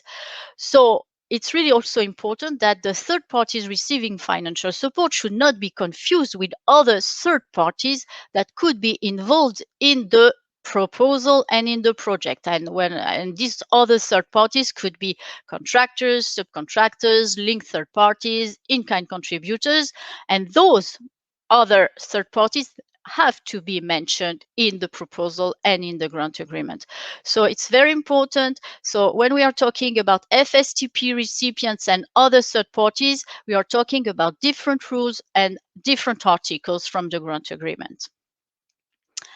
So now I would like to share with you some lessons learned from the INOS Sub1 projects related to cascade funding. So the first part is about the open call management. So for the projects that implemented cascade funding schemes, they all reported that it's very time demanding to manage because there is a lot of preparation ahead, drafting all the call documents and so on. Then evaluation takes a lot of time, contracting and monitoring the SME projects. So really even at the time of drafting the proposal, you should really plan enough resources for that. So when you draft the call text, you should be very clear with the 5 mandatory elements that I presented before, because if there is any room for discussion or for misinterpretation, then you could have big trouble, I would say, with SMEs that would be not selected and so on. We had some cases in the past within a sub-1. So it's really important to be extremely clear when drafting a call. So regarding the call documents, so you will have to write a call text, a guide for applicants, but these call documents, they should be as light and as lean as possible. So they should be clear but simple to understand by the SMEs, otherwise you will receive a lot of questions and it will take you a lot of time. So these projects also said that you should try to simplify administrative procedures as much as possible to optimize the time of the contractualization and the administrative follow-up of the project. And also very important, you should involve your legal and financial departments in this cascade funding scheme.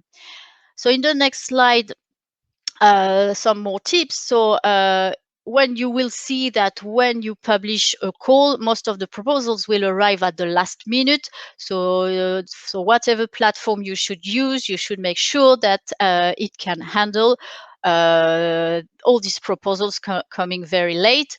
So you should also keep in mind that platforms for managing cascade funding already exist. So you don't have to reinvent the wheel and in your proposal to dedicate a huge budget, a specific work package just to develop a platform. I would really encourage you to have a look on what exists on the market already. And then depending again on the proposal you will draft, but maybe it's better to prioritize the quality of projects over the quantity. So meaning that you may fund fewer projects, but with vouchers with higher amounts. But again, this will depend on the proposal you will draft and the activities you want to deliver. So of course, it's better to avoid submission deadlines in the summer and Christmas period. And as I said before, you can go for lump sums or actual costs, but for sure, lump sums are easier to manage than actual cost. And talking about the number of payments that you will make to the third parties, I mean, the advice is that they should be in accordance with the amount to be granted. So if you intend to have a voucher for participation in an event, for instance, and it's 1,000 euros, maybe it's not necessary to have a pre-financing and a final payment. One payment should be enough. But of course, if you go for big vouchers of 60,000 euros, then pre-financing, final payment, or interim payment, final payment may be better, so that you can monitor the work being carried out. And something very important, so it is mentioned in the call text as well. So the partners in the consortium, so in the future Euroclusters, cannot be the beneficiaries of the voucher grants that will be given to the SME as financial support. So you cannot, make a selection and say, okay, we have selected these SMEs for this type of vouchers, and the SME cannot go back to you to request the service. This is not possible. So if the Euroclusters partners are to provide innovation service to the SMEs directly, then this should be covered by the staff costs. And this will be, of course, outside the 60K limit, because it's not direct financial support to third parties. So still about open call management. So it's really important that since it's quite complex, to be honest, it's really important to have a common understanding within the consortium of the call expectations. And regarding evaluation, so it will be up to you, even in the proposal, to define how you intend to have the applications submitted by the SMEs evaluated. But if you go for external experts. The good thing is that it should ensure neutrality, but the external experts will of course not be as familiar as you will be with your project and with the open call. So it's really important to organize clear and concrete training for the experts. So as I said before, it's really important as well that you put in place a system. So an Excel table works well to monitor the 60,000 euro limit per recipient. Very important as well that you pay specific attention to data protection and IPR issues. Important as well that you keep good communications with the awarded SMEs and that you accompany them throughout the project implementation. And since the Eurocluster project should last 36 months, you may envisage to publish not just one call, but 2 calls throughout the project duration. So of course, if you are to publish a second open call, you should learn lessons and adapt the conditions from the first call. And finally, yes, about prizes. So again, when you draft a contest, you have to be very clear. And as I said, you cannot request anything from an SME in return of a prize. A prize is a gift and the SME should be free to use it how it wishes. So typically for InnoSup 1 projects, we had prizes, for instance, at the end of hackathons or for pitching sessions or during final events and so on. And it's really important that you do not mix prizes with grants and vouchers because prices are not included in the 60K limit. So basically that was my presentation. I just want to highlight that indeed these lessons learned and these recommendations, whatever I gave you, are based on H2020 InnoSup 1 projects. So the call text was different from Euroclusters, the legal basis was different, the work program was different. So I really encourage all of you to have a very thorough look at all the documents of the Eurocluster calls published on the portal, not only the call text, but the model grant agreement, the template for the budget and so on, everything, because as I said, it could be a bit different. But this was a presentation really on with general aspect on cascade funding. So I hope it was interesting for you, and thank you very much for attention. So if you have any question related to the call, you can send them to the functional mailbox of the COSME unit. Thank you very much. Thank you so much, Virginie Perron. Indeed, it was a very clear presentation. Thank you for all the tips you were giving us and reminding us to really look into this special information, because this was based upon other information, but very, very clear. We are a little bit on delay on the foreseen schedule, but I do want to give all of you a moment to take a break, a coffee, a drink, or go to the toilet. So I propose that we see each other again at 11, really sharp 11. We will start again with answering the question and answers. And as you can see, as I can see, we already have many questions. So we will try to take as many questions as possible during the Q&A, but we might not be able to address all of them, of course. But you will find an answer to every question on the FAQ section of the website later on. To find us back for the Q&A, you just come back to the main stage called Stage. So I'll see you back in about 10 minutes, because then we will kick off with the question and answers. See you later.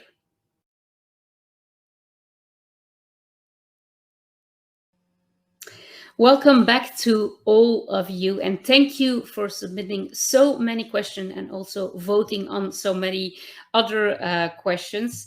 So what will we do right now is that I will take the questions as prioritized by you, our audience, and ask it to a panel of specialists that are with me here live today. So we'll try to get as many answers on your questions, but to make sure we get answered all the questions, we will get back on written on the FAQ. First question that we got is, will the 30 partnerships be selected in 2022, or will there be several cutoff dates for selection? Can anybody give us an answer on that question, please? Yes, so the answer to the question is that yes, the 30 partnerships will be selected in 2022.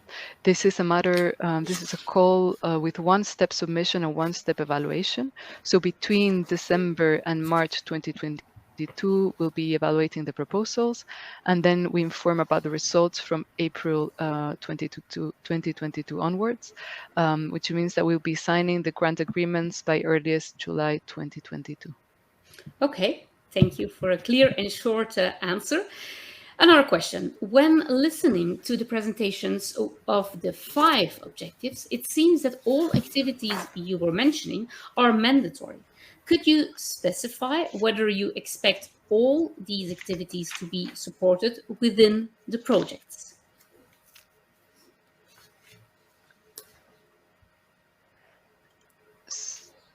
So indeed, there's a mandatory action for each objective, including 2 for skills, together with potential actions. And then we also have a list of specific mandatory action on communication.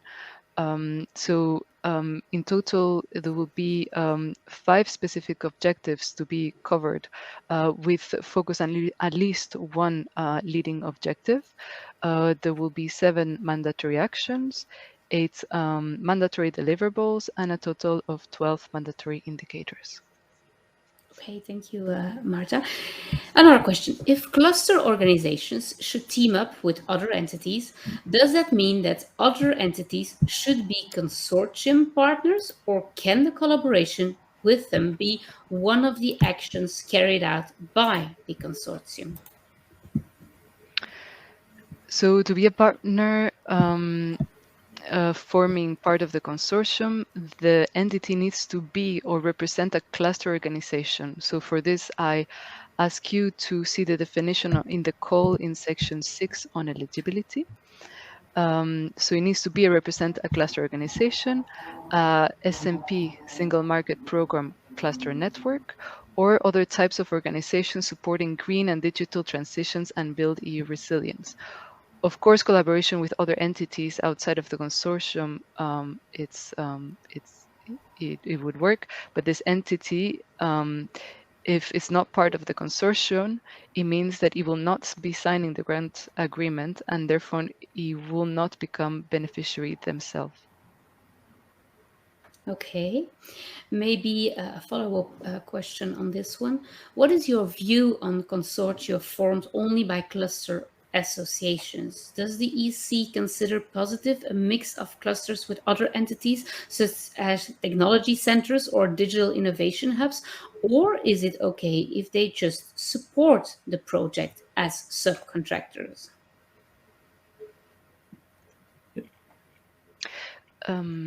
Yes. So we are not in a position to provide recommendations.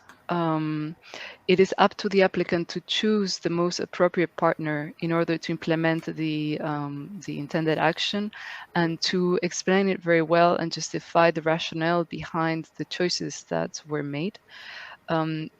Also, regarding the aspect on subcontracting that is in the question, subcontracting should normally constitute a limited part of the action and must be performed by external party outside of the consortium.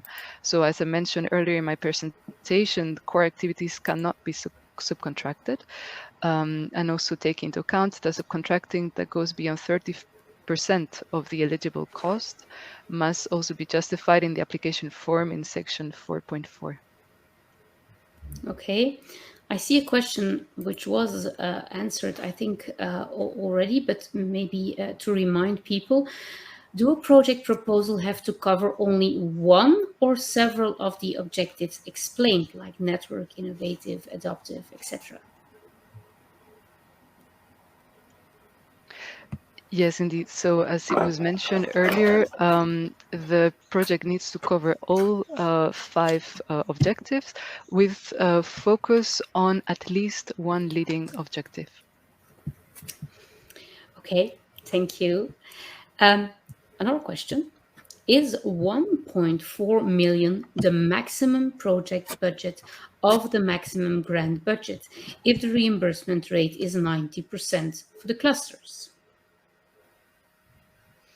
Yes, here when we are talking about budget, in this case, we talk about the maximum grant amount. So it is not the estimated cost, but it is the grant amount that is requested, keeping in mind that we have two reimbursement rates, 100% for the financial support to third parties and 90% for all the other categories. Okay. What type of activities, apart from the FSTP and service provided by external providers, could be included in the 75%? For instance, could we include staff costs related to the emergence promotion of SME projects? For this question, I think we would get back to all of you in written, so you can see the answer in the frequently asked questions of the funding and tenders portal. So we'll get back to you in written in the coming days. Okay, yeah, thank you. Of course, some of your questions are not that easy, so we need to give you the right answer. We don't want to give you an answer which is maybe not completely complete or correct. So if we cannot answer your questions, as said, we will get back to you in written. The scope of the objectives are very ambitious and the funding is very limited, especially since 75 goes to the SME FSTP, and while comparing that remaining 25% with previous COSME INNOSUB calls, projects must address all 5 objectives. The focus on strategy or in a full implementation in all 5 SAOs. So we already answered the fact that we have to have all 5 included with a focus on one, but could you give a feedback on the fact that it's very challenging. However, the budget to some seem to see very limited. I think it's a very good question, and here we need to make very important point that these are different calls. We cannot compare INNOSUB and EUROCLUSTER Call. EUROCLUSTER Call has different objectives, has different requirements, and therefore we should not be comparing with that. I think Marek could add a little bit more from the Commission perspective on this call. Indeed, it's a completely new call, so we should not indeed compare with what was there before. What Marek? is your view? Yes, Yeah. Can you hear me? Yeah. Yes, go ahead. Indeed, we are building on the experience of all initiatives we had in the past, but it's not the same. The INNOSUB, one project, one partnership had 5 million euro, and it was financed from Horizon Europe with a different objective. Here we are financing from the single market program. It's a different the different objective here is the green transition and digital transition and resilience building as a core for clusters to activate across the EU. So we need to take into account even if the projects in the past we had, it's not the same. It's now we can integrate the best practices or best experience we had in the past, but it's not the same. We cannot say that INNOSUB was like this. No, absolutely. Please refrain from this. Thank you. Okay, and I think on the next question, Marta was already talking a little bit about it, but it's an interesting question. What is your view about proposals by consortium formed in previous Cluster Go International or other call projects? That means, can we build on the existing alliance to broaden the scope of collaboration as detailed in this call? I can take it unless Christophe wants to say. Yeah, Marta? Yes, so we if this is a question on the consortium, on the formation of the consortium.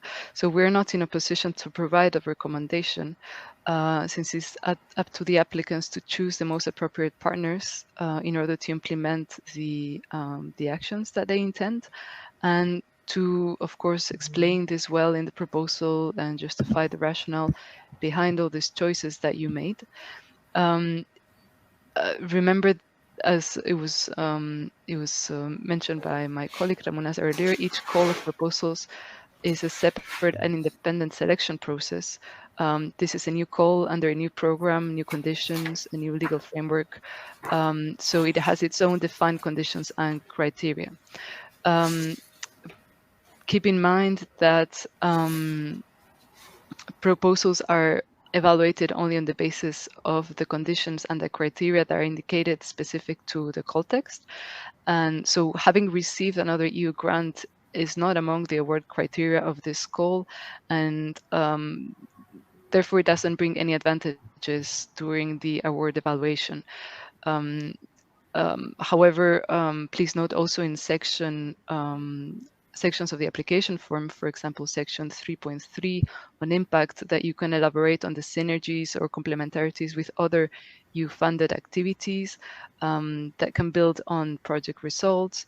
And of course, you can indicate this past experience in the list of previous projects of last 4 years in the last section of the application form. Okay, but so Christophe, if you may want to complement as well on this. But what I understand from the question is indeed that the person is asking if we had, of course, it's very clear. It's not because you have been granted something before and you have been in a project before that this time you will be rewarded higher because you have been forming a consortium already. But I think here, is it okay if you have been doing something together with an alliance that really works? Can they also make their proposal more focused on this one? And would that be okay? Just to make it short, there is no requirement in the call that previous consortia cannot apply for the funding in this call. So any good functioning consortium can apply for this project. But as Marta was mentioning, they will have to make a good quality proposal in order to convince the experts that they are the best within that strand. Okay. Yes. Maybe Christophe can add, as he's responsible for Go International at this moment. Yes, but I think this can apply to any cluster partnerships that have been funded previously under the COSME program. In fact, indeed, I mean, the consortium that were previously supported can apply to this call, but what is important is that they cover the whole dimension and all the 5 specific objectives of this call. I mean, therefore, if an alliance was focusing on Go International previously, yes, but I think this can. Yes, what we hear is because you're also live in the event, so maybe for now, as you're in the panels, maybe leave the live event so we don't have the delay of microphones.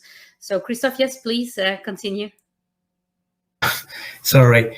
Yes, indeed. So I think they can build upon the previous consortium, indeed, but they have to cover all the 5 specific objectives. I think that is the important point. Okay, I think that was very clear answers of all of you. Another question about the ranking. Will the ranking of the evaluated proposals be done by strengths? That's to say, will proposals compete only with proposals from the same strand or with all the other strands? So will you really evaluate strand per strand and all the proposals in that strand, or will you compare in between all of them? To the question that is asked after in the list, which is, should it mean that 2 partnerships per strand will be selected? So to reply to these questions, just want to remind you that there will be around 30 projects that we expect to fund under this call, at least 1 project for each of the industrial ecosystem strand, and at least 16 in the open strand. As mentioned earlier, as well, if there's no sufficient proposals passing the overall and the individual thresholds of the award criteria in any of the strands, the budget available will be used to support proposals in any of the other strands. In that case, when we award the projects, the proposals scoring the highest for each of the different strands, this means that we will be having 15 rankings. This will have priority in the final ranking. I would invite you also to go to the section 3 of the call, on the section on the available budget, and also on section 8 of the call on the evaluation and award procedure, because you may also find interesting information on section 8, which also explains what happens if a proposal with the same score within a strand. So the different steps that we'll go through if a proposal within the same strand has the same score. Okay, thank you very much for that clarification. As all proposals, no matter the strand, have to be cross-sectoral, digital and green, how many thematics should cover as minimum the open strand? By extension, how do you define the cross-sectorality within a specific strand in action, in consortium partners? Are there other ways that you will use to evaluate that? Yeah. Maybe I can take it. Go ahead. Yes. So indeed, we as you see, we have this 14 industrial ecosystems, and you can have value chains which are strictly related to the industrial ecosystem, but it's very difficult because very often it goes across different sectors, and that's why we wanted to have the open strand that actually any possible mixes are available, can conceived. Be it construction with digital, be it with mobility, with tourism. We don't have limitations for it. We leave it to your creativity. As far as so open strand is really open from this point of view. And as far as the cross-sectoriality with a specific strand, I think in any sector you have in any ecosystem, industrial ecosystem, you're using elements in business functions from the other sectors, be digitalization of smart houses, construction, or but still the core business is construction.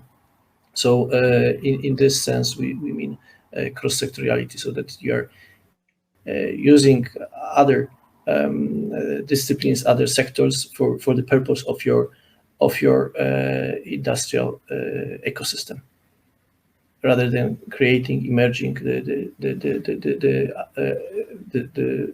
collaboration between different industrial ecosystems. But we will put it in the frequently asked questions to be more precise, so that there's no doubt about this. Okay. Somebody else would like to add something on that, or was this okay for you?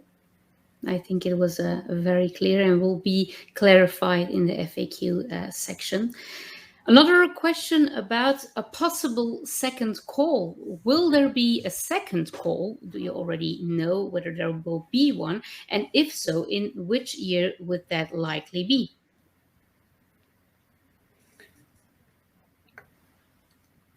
So indeed, this will be in the framework timeline of single market program. We plan to do it in 2024-25, but of course this will depend very much on the work program decided with the member states, which we will publish on the website. At this moment, we are concentrating on this call, and we will see what will be the results of this. Okay, so first we'll see what the results are, and then a second call might be open, but we don't know yet when. Another interesting question, because you have to choose one strand, of course, to apply.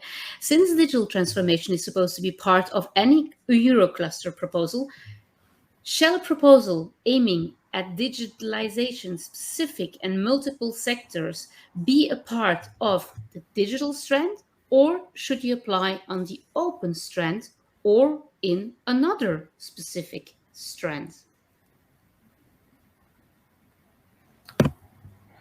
think it's a very good question, and it's an example of the questions which, in a way, we cannot provide the answer directly, because it would really mean commenting on the content of the application, and this we cannot do for all applicants. So in order to treat all the applicants equally, we cannot provide answer to this question, but it's up to the applicants themselves to indicate all in the application what is the best scenario, what is the to make the application most convincing. So it's indeed thinking about where would you have the best of chance to get your project going in a certain. I mean, any application has a good chance, provided that it is of good quality. As Marta was telling, we will be assessing per each strand, and if this is well written, convincing, they can go in any of them. But we are not able to comment on concrete application right now, because it would be already starting kind of pre-evaluation of applications. Indeed, we will not read your application first and give you a comment where to apply. You will have to think yourself, where will you be as unique as possible, and then go to that strand, of course. Another question about the number of pages. Does the Annex 5 count towards the 50-page limit of Part B? So I confirmed that any supporting documents, such as, for example, Annex 5, does not count towards the page limit. So the only thing that will count within the 50 pages is Part B as the narrative technical description of the project. Indeed, you have been mentioning this, but I don't know if this question was before you mentioned it or after, but now we are very clear on this one. Concerning the industrial ecosystem strands, do you intend to have large or narrow coverage of the ecosystem? That's to say, do you expect the Eurocluster to cover all the system renewable energy, or could it focus on one specific one? Offshore renewable energy, for example? I think that this question is related to the one Ramunas just answered before. Again, here we cannot provide any suggestion or recommendation. It's up to the applicants to make a proposal that is coherent and that is coherently addressing the specific, the intended objective of the call and the expected results of the proposed actions. So it's up to applicants to duly justify and explain well the rationale behind the choices made. So if you make a choice, make sure to really think about it, whether to go for one specific, if we talk about renewable energy, or if you want to really work on everything that holds in renewable energy. So again, it's really up to you to make that decision. Another question, does the 75% funding for the SME support means that 75% of the grant goes out via open calls? So clusters can get 25% of the total project budget for own actions, or can the 75% also include actions of clusters that support SME activities? I think here we said before that these questions we prefer to come back in written, as the answer is very elaborated, and it's best to provide a clear answer in written to all these type of questions. Okay, thank you. Among the activities proposed in the call, there are several that clusters can perform, and there are other where clusters can support. That's to say, organizations of an hackathon, for example. Can the cluster staff costs for such activities be included under the 75%, or should the cluster outsource all those activities?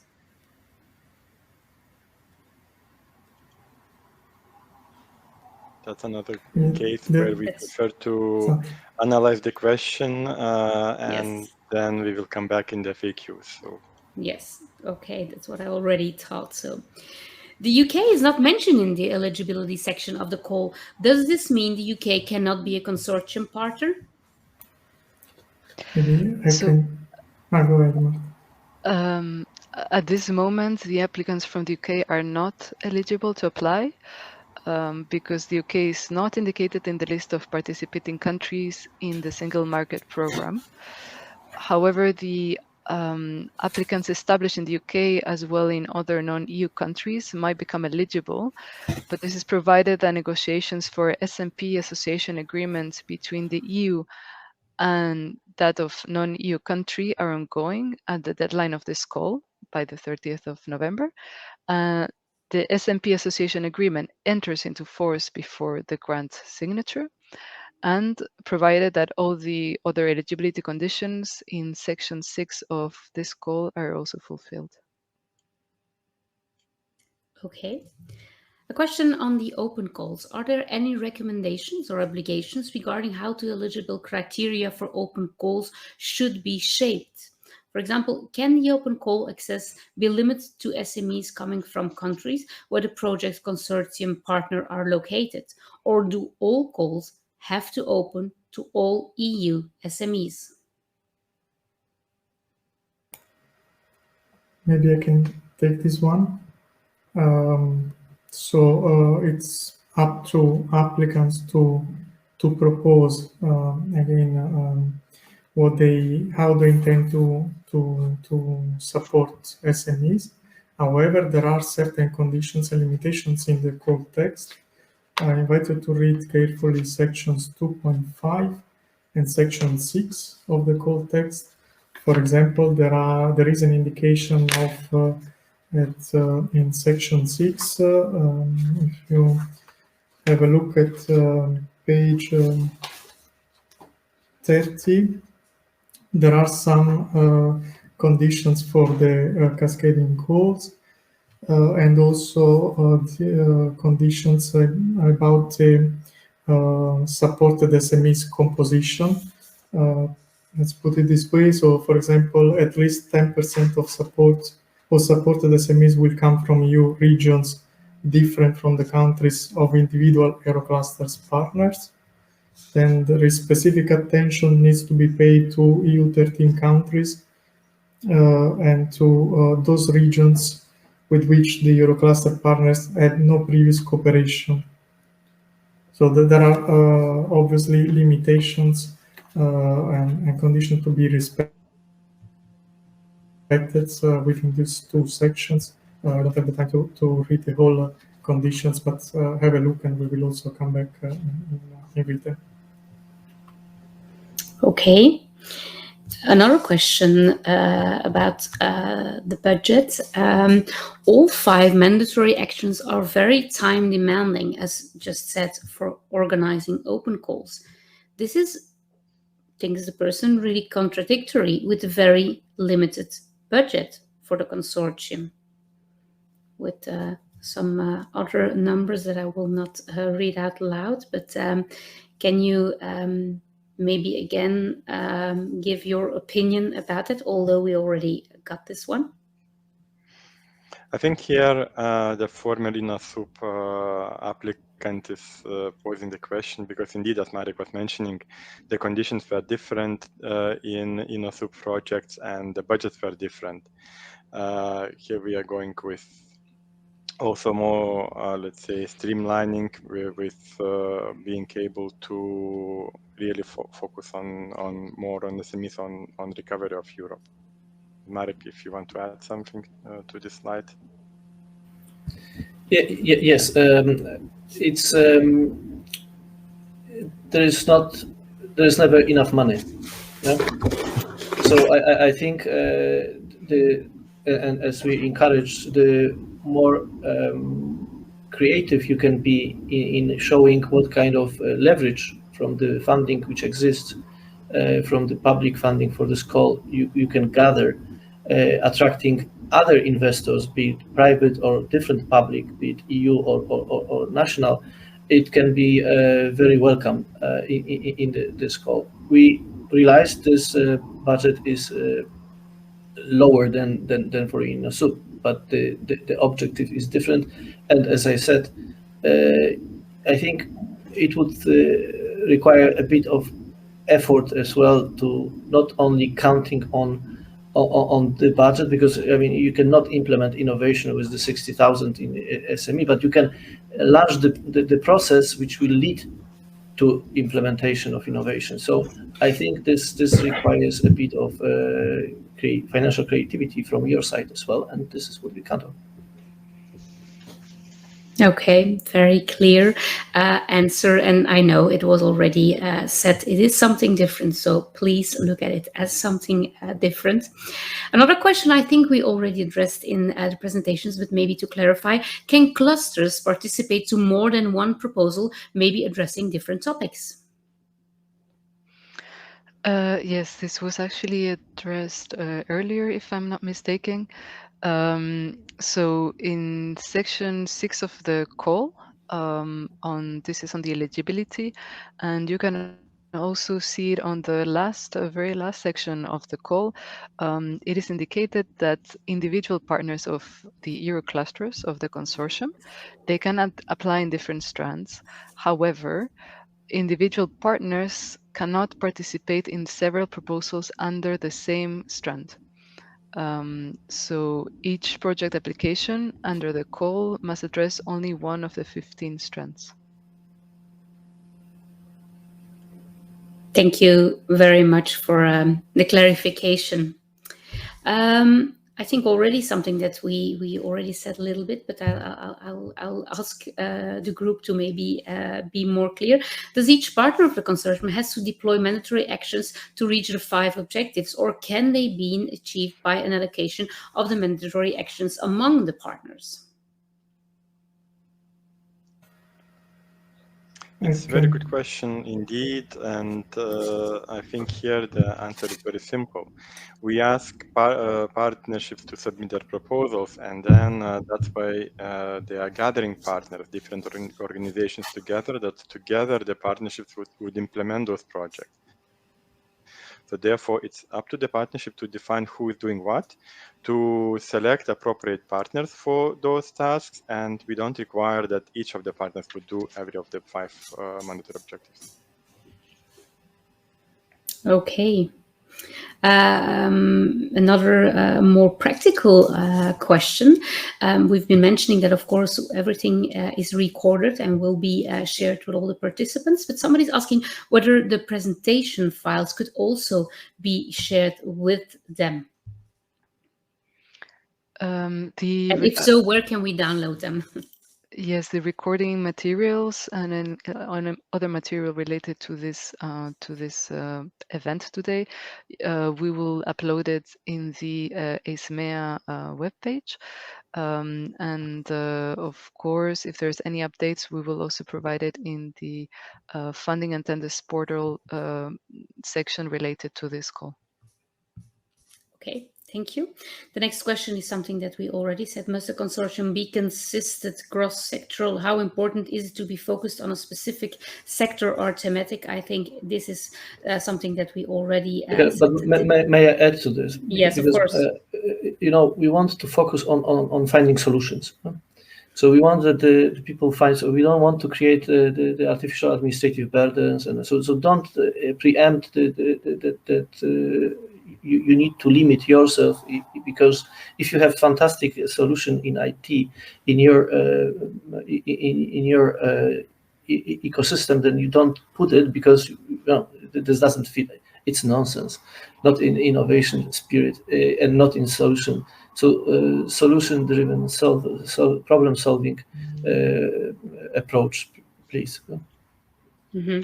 So think about giving us solutions. Creative solutions is actually what I mostly hear. We need you for the solutions to solve this crisis we need to tackle as soon as possible.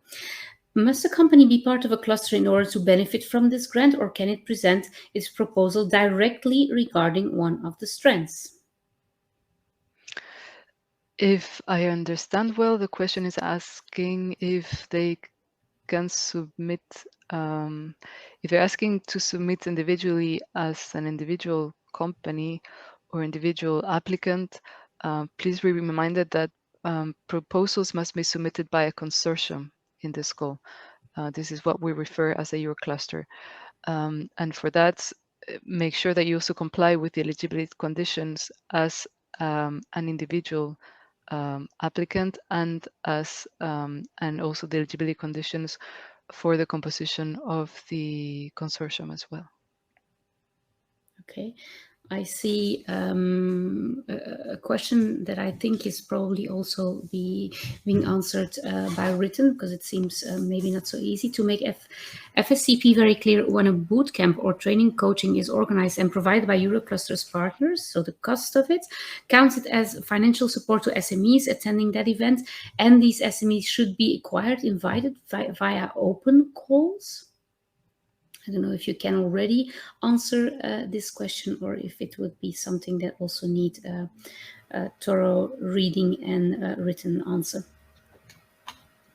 It's on the same topic we discussed before, so we will come back in written with more information about what can be said. Maybe here in addition is that in section 2.5 is explicitly written that support to third parties cannot be provided through services offered by consortium directly.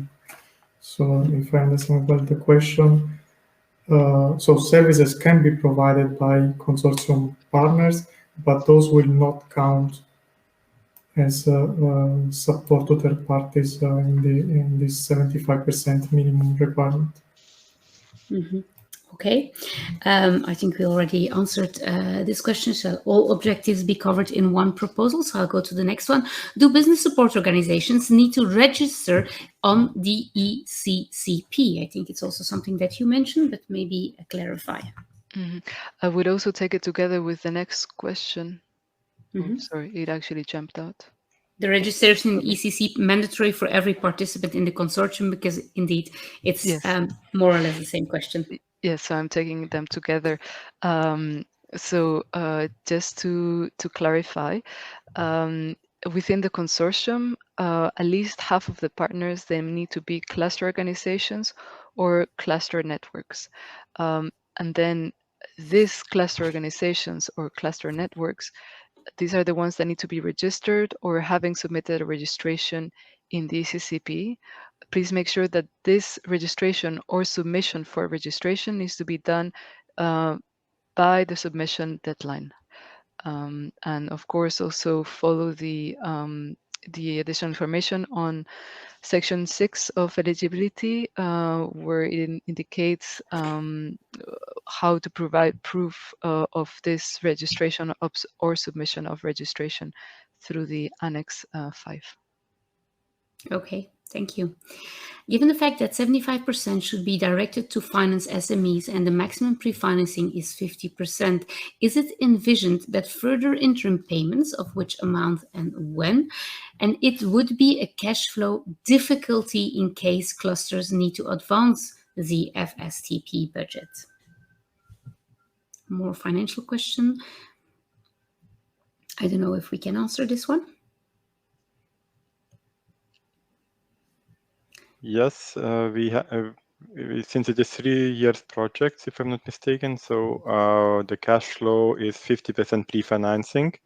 Then in the middle of the project, we asked to submit interim report together with the financial statement. And in this financial statement, we assess the eligible costs and reimburse according to the funding rate those costs, but up to 90% of the total project grant, meaning that the second payment could be up to 40% of the maximum grant. Simona, correct me if I'm wrong, but I think this is the way how it will work. Yes, exactly. And then the time of the interim payment will be specified in the grant agreement directly. Okay, thank you to both of you. Okay, I see that questions are a bit moving. The criteria include at least one less developed region defined under Cohesion Policy 2021-27. The classification is in level NUTS2, thus in some countries is in the provincial level. Then a region with one less developed province will be considered as a less developed region or not? Is that clear? So it's about provisional level. Yeah. Let me come. We here rely very much on cohesion public funding. So exactly how it is defined, the regions are defined in the European Regional Development Fund. It will be consistent. So there's a link on this, and I think this is quite precise in the European Regional Development Fund, which regions are considered in which category. Thank you. I think quite obvious question with an obvious answer, I think, but I'll ask it anyway. Regarding the target innovation, products and services were mentioned. Can novel business processes be regarded as innovation too? I suppose they can. Yes, of course. But just to give you, we base, and I will talk on Innovate, or my colleague in Adopt. Of course.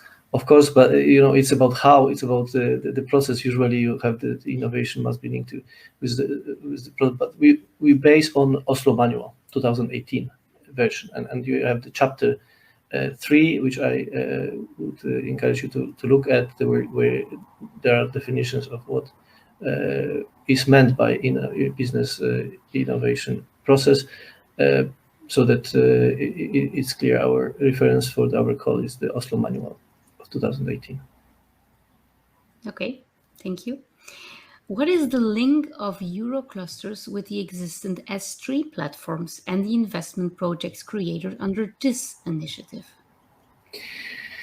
The reply is a bit like with the different initiatives we have. I mean, everyone now has to comply with the requirements and scope of this call. If there were gatherings, experience gained during the S3 platform partnerships, all the better. Then you use this experience and apply to this call. But it's not that any previous consortia or any previous partnerships are going to be privileged because of the fact that they belong to the S3 cluster, S3 partnerships. But of course, I think this is already, you know the partners already. Okay, thank you. An interesting question, financial question. Is it possible to choose different reimbursement means, so a lump sum and a real cost combined for different actions, but in the same proposal? I can take this question. Here, concerning the beneficiaries, the grant agreement and the call established the type of form of cost. So it means that we will have a mixed budget-based grant agreement with reimbursement of actual cost or unit cost concerning the travel and subsistence and accommodation. So the beneficiary for this kind of cost, travel, subsistence and accommodation, can choose if it is actual or unit according to the Commission decision, and you will find the link in the call text. And then there is a flat rate for the indirect cost. These concern the cost incurred by the beneficiary. Then, if we are talking about financial support to third parties, between the beneficiary and the European Commission, the cost, we will reimburse the actual cost that the beneficiary incur for financial support to third parties.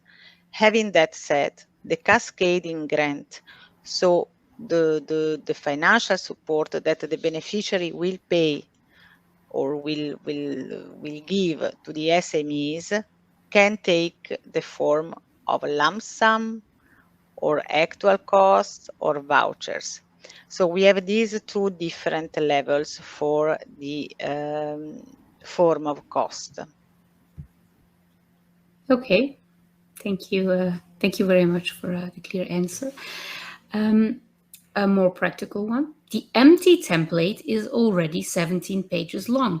Is it possible to delete comments, or is the effective application limited to 33 pages then?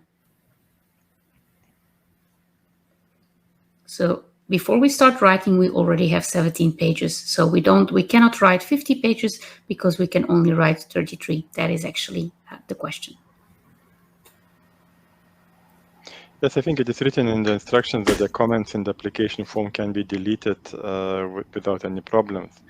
What we are looking for, that the form would be, let's say, not to damage, that we would be able to distinguish what is answered where, and that the experts would be able to see everything what we are asking in the application form. But the instructions can of course be deleted because these are instructions for the applicants to fill in the applications. So, and of course then to expand a little bit the space.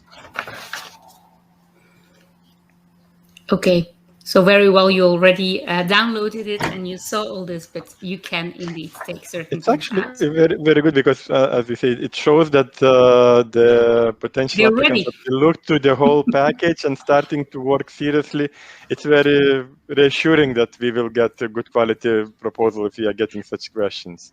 Indeed, that's exactly what I thought. I mean, they're already ready to start. So maybe during our lunch break, people will already start writing the proposals, which is of course a very good thing. Another question for open strands: it's only one application per this strand. The application can be highly different and taking into account the interdisciplinary, cross-sectoral nature of many clusters. They might be interested for different contexts of open strand proposals. I think it's a question that we already answered, but I don't know when this question came in, so maybe we need to clarify it more, as this question was not taken out for me. Maybe, yes, indeed. There was, we mentioned already that individual partners can apply in different strands. However, they cannot participate in several proposals under the same strand. Maybe to clarify in this question, to say that the open strand, it's one of the 15 strands that they can apply to. Because I don't know if this is a question or a statement. I think it's more a statement, to be honest. Another question is a person saying, I represent a social cluster without a legal entity. Entities which do not have legal personality under their national law may exceptionally participate, provided that, etc. What kind of document must be provided from the representative? How a partner on the cluster can represent this cluster?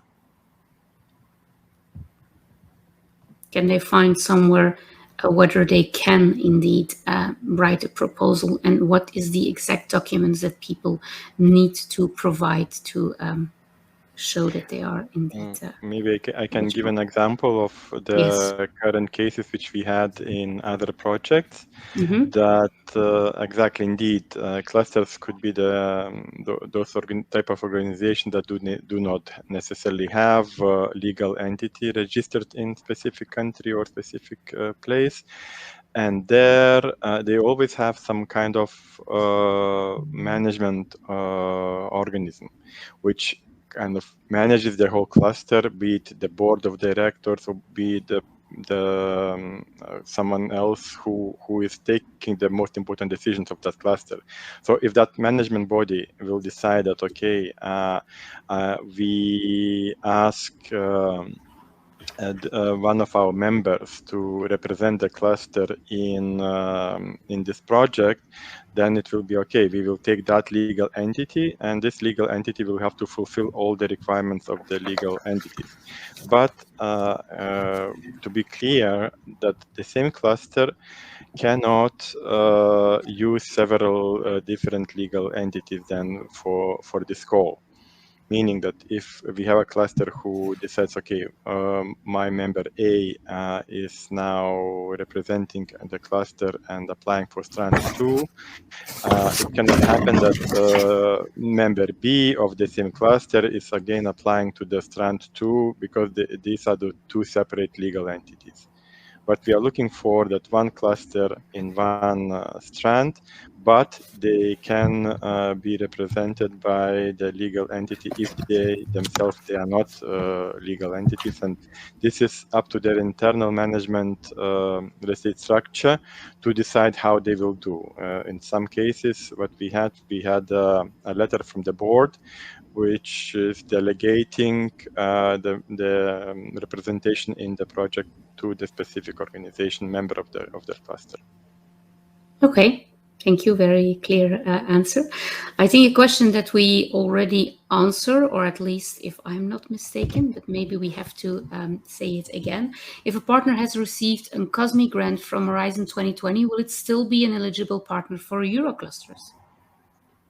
So this is a similar question we received earlier on the Indeed. previous Cluster Go International. So just to repeat again, I would ask you to check the eligibility criteria of the individual applicant in section 6 of the call, because eligibility is regardless of any previous funding received in any program. So eligibility needs to be based on the conditions and criteria that is indicated in the call, regardless of what they type of funding they received. Just to repeat, having received another EU grant is not among the award criteria, so it will not bring any added advantage into the award evaluation. And also just a quick reminder that there is a strict prohibition of double funding from the EU budget. So if you see in your application form of Part B at the very end, you will be asked to provide a declaration that the proposal that you're submitting as a whole or any parts of this proposal cannot have benefited from or have been submitted for any other EU grant. Okay, thank you for this clarification. We are gonna stop the Q&A soon, but I'll take another question for the moment. Around 12 o'clock, we will go in the breakout, so that's in about some minutes. It's about a question specifically to somebody, but let's ask it to the whole panel. Considering that the second Eurocluster call is foreseen in the near future, will there be Cluster Going International or InnoSub calls in the meantime? Let me clarify. Next Eurocluster call is not foreseen before 2024. It depends how you define the near future. And then Go International, all our projects are funded from the Single Market Program, which is about 4 billion euro for 2021-27. But as well, there is a Horizon Europe. At this very moment, we don't have InnoSub in the work program for 2021-22. The next work program is going to be developed right now, starting and then being precise in 2020. What will be in the work program of Horizon Europe in 2023-24 is an open question. Okay, thank you for that. And I can see that people are really wanting to start sending their proposal, because somebody is mentioning that it's really clearly stated that you cannot delete any instruction in the document. The overall page limit has been raised to ensure equal treatment of all applicants. So it seems they are not supposed to delete the instructions. Okay, we will look then into the questions more precisely, and we will make an FAQ in order to make it clear for everyone. Okay. Let me see if we still have, I think we will get back on the certified training centers again by written. The objectives, I think we already have answered many questions about that. Maybe here, one coming from a Danish cluster, I can say that the financing will not be meeting the expenses. We will have to perform the mandatory tasks. Goods and services are a lot more expensive in Denmark. And there goes my question. So I don't see it anymore. Yeah, here. Then, for example, in Bulgaria, are there possibilities for supplementary financing so it can be double?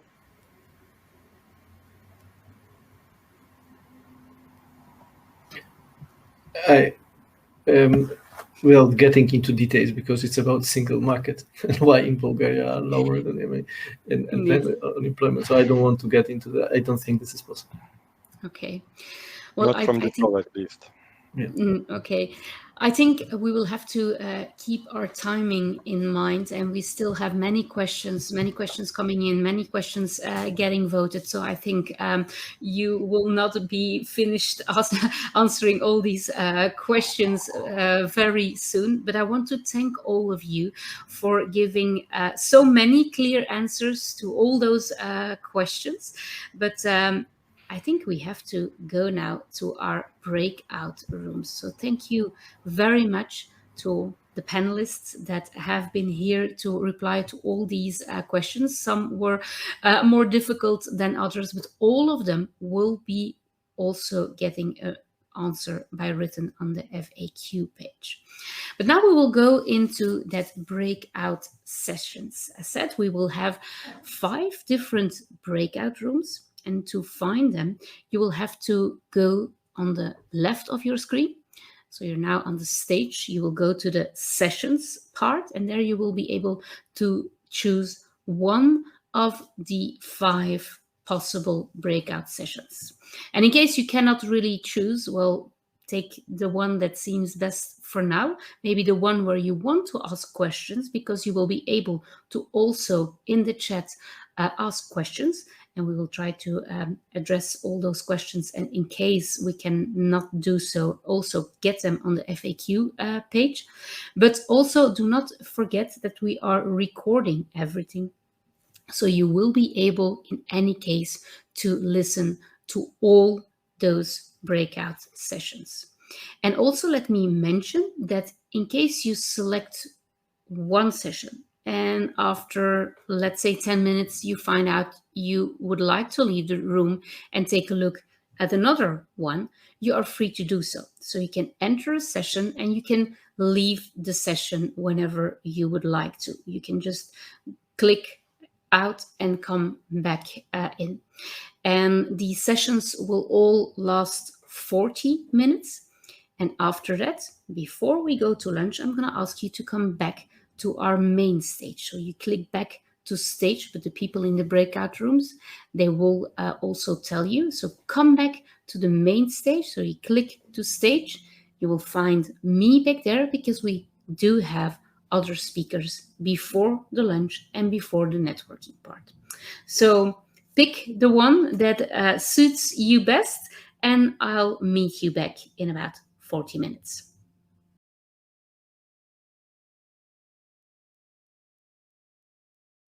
Welcome back on our main stage. I hope you've learned loads during the breakout sessions.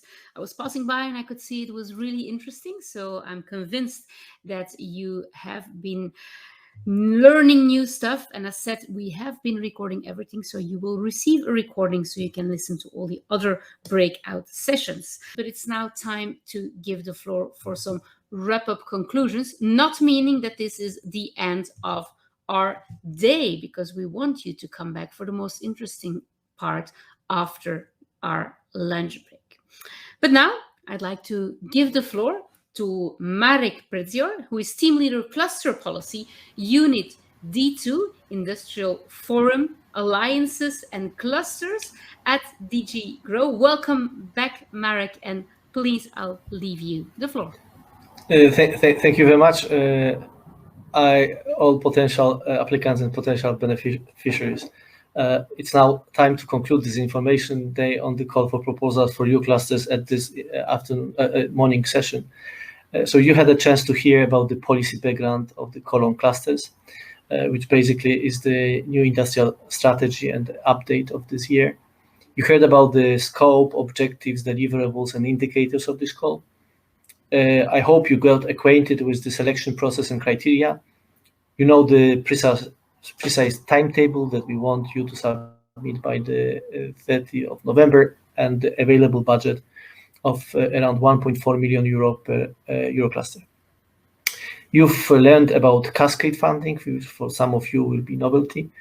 A simple way to reach SMEs in our view on the basis of the experience we got in the previous financial period. And finally, you had a chance to participate in the parallel breakout sessions on specific objectives of this call. So let me recall what is this EUROCluster call about. It's first of all about inducing collaboration between EU clusters from different countries. Yeah? So we built EU EUROClusters, so at least 3 cluster organizations or the associations to work together and involve other organizations which can help in the strategic objectives of cluster policy in 2021-27. So lead the green transition, accelerate digital transition, and build resilience. With this call, we want to anticipate and manage challenges ahead of us. This is why we count so much on your creativity and out-of-the-box thinking. Europe is the world's #1 industrial continent. It's important to keep this in mind and keep this for coming years. But of course, we need to be realistic. The coronavirus crisis will accelerate major trends at work on our planet. It confronts us with our over-reliance on others in critical areas. It invites us to take a fresh look at Europe's place in the world. And if you think about clusters as geographic concentrations of interconnected companies, specialized suppliers, service providers, firms in related industries, and associated institutions in particular fields that compete but also cooperate with others, following Porter's definition, you realize that from the global perspective, we also must take a fresh look at EU clusters' place in the world. As Thierry Breton, my European Commissioner for Internal Market, says, it's time to take our destiny into our own hands. This means identifying and investing in the green and digital technologies that will underpin our sovereignty and our industrial future. In the global race for technological power, Europe will lead if we seize the opportunities of EU collective intelligence. This collective intelligence exists very much in clusters. For the European Commission, it's clear where we need to place our efforts. Set the goal of strengthening Europe as an innovative center for a sovereign economy and society. Sovereignty, or what others call resilience or strategic autonomy, is not about isolating ourselves. It's about Europe defending its strategic interests. It's about diversifying and reducing our economic and industrial dependencies. And it's about developing the right technological projects that can lead to European alternatives in key strategic technologies and inputs. Today, we are calling for a concerted effort to boost Europe's capabilities in these key technologies. Europe has all the skills, know-how, and machinery to strengthen, develop, or build from scratch its own industrial value chain. EUROClusters can do this. So future EUROClusters: network, innovate, adopt, train, and go international. Let me thank you once again for your participation, and we have noted very carefully your questions, and we will address most of them at the frequently asked questions of the European Commission's website, funding and tenders. And let me give the floor back to our moderator. Thank you very much. No, thank you, Marek, for these closing words. And I would like to pass the digital stage to Ramūnas Končaitis, who is head of sector I02.3, entrepreneurship and clusters, because he will also would like to close this morning session before we go to lunch. The floor is yours. Thank you. Thank you, Marek, for your closing remarks. Today, it is really a big day. It is the culmination of a lot of thoughts and work put together by the agency and the Commission to the EUROCluster call. It was weeks of hard work together, but the result you see in front of your eyes. This is also the work of the cluster community. Your work, results, and your continuous feedback in the past years has helped us to put this call together. And that's why it is different from other calls. Maybe you were expecting something that we were already having, but it's completely new shape. I believe that this call supports cluster communities who will be shaping the European economy in the next 3 years, but also beyond. As Marek was telling, it's clusters, it's the future, and it's really the right way to support the SMEs. Many thanks for your active participation. I'm very glad that we had so many of you.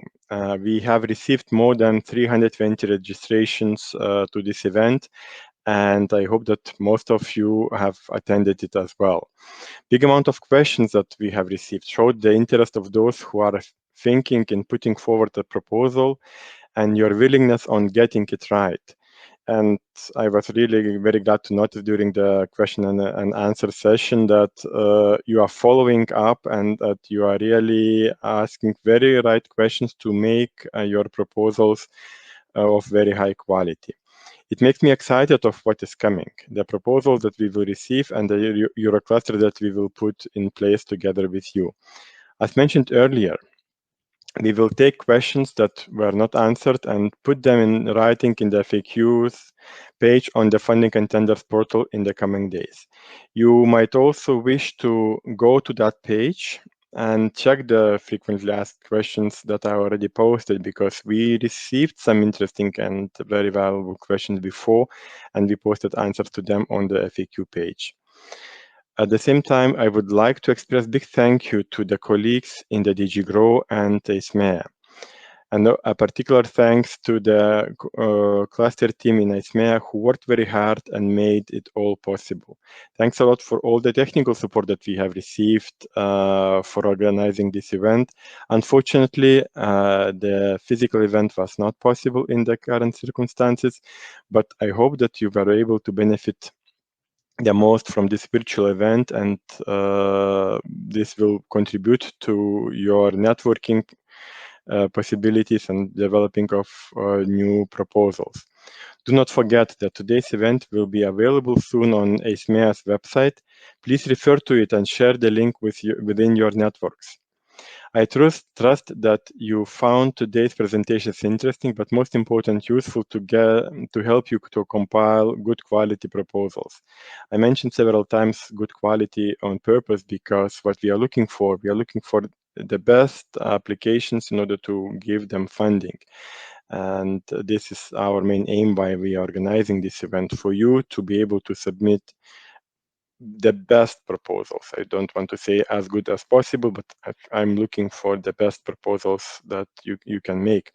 I look forward to working with you as the first generation of Euroclusters who will help our European SMEs and companies to become stronger and more resilient, not only in the context of the current situation, but also for the future. We look forward to receiving your proposals. Good luck, and make the most of the networking opportunities this afternoon. Thank you very much. Thank you for your closing remarks. Let me indeed already thank all the speakers that we had this morning. It was very interesting. And as said, we will send you the recording for you to listen to it, but also to share it within your networks, because we've heard it. It's about networking. It's because of being resilient and sharing things in your network that we will get out of this crisis. And we need you, the best people, to send us proposals. We now have a lunch break, and we will start with this interesting networking opportunity for all of you at 1:45, meaning that you have like a little hour, 45 minutes to have your lunch, check on your emails eventually. Maybe if you feel like it, go for a fast run or a quiet walk outside if the weather is okay in your country. So I'll see you back to explain you how this networking part will work. And it's really, really, really worth coming back. I will do so when you are all back. And I see you back at the stage part. So where we are now, we will meet again in about 45 minutes. Enjoy your lunch, and I'll talk to you later. Bye-bye.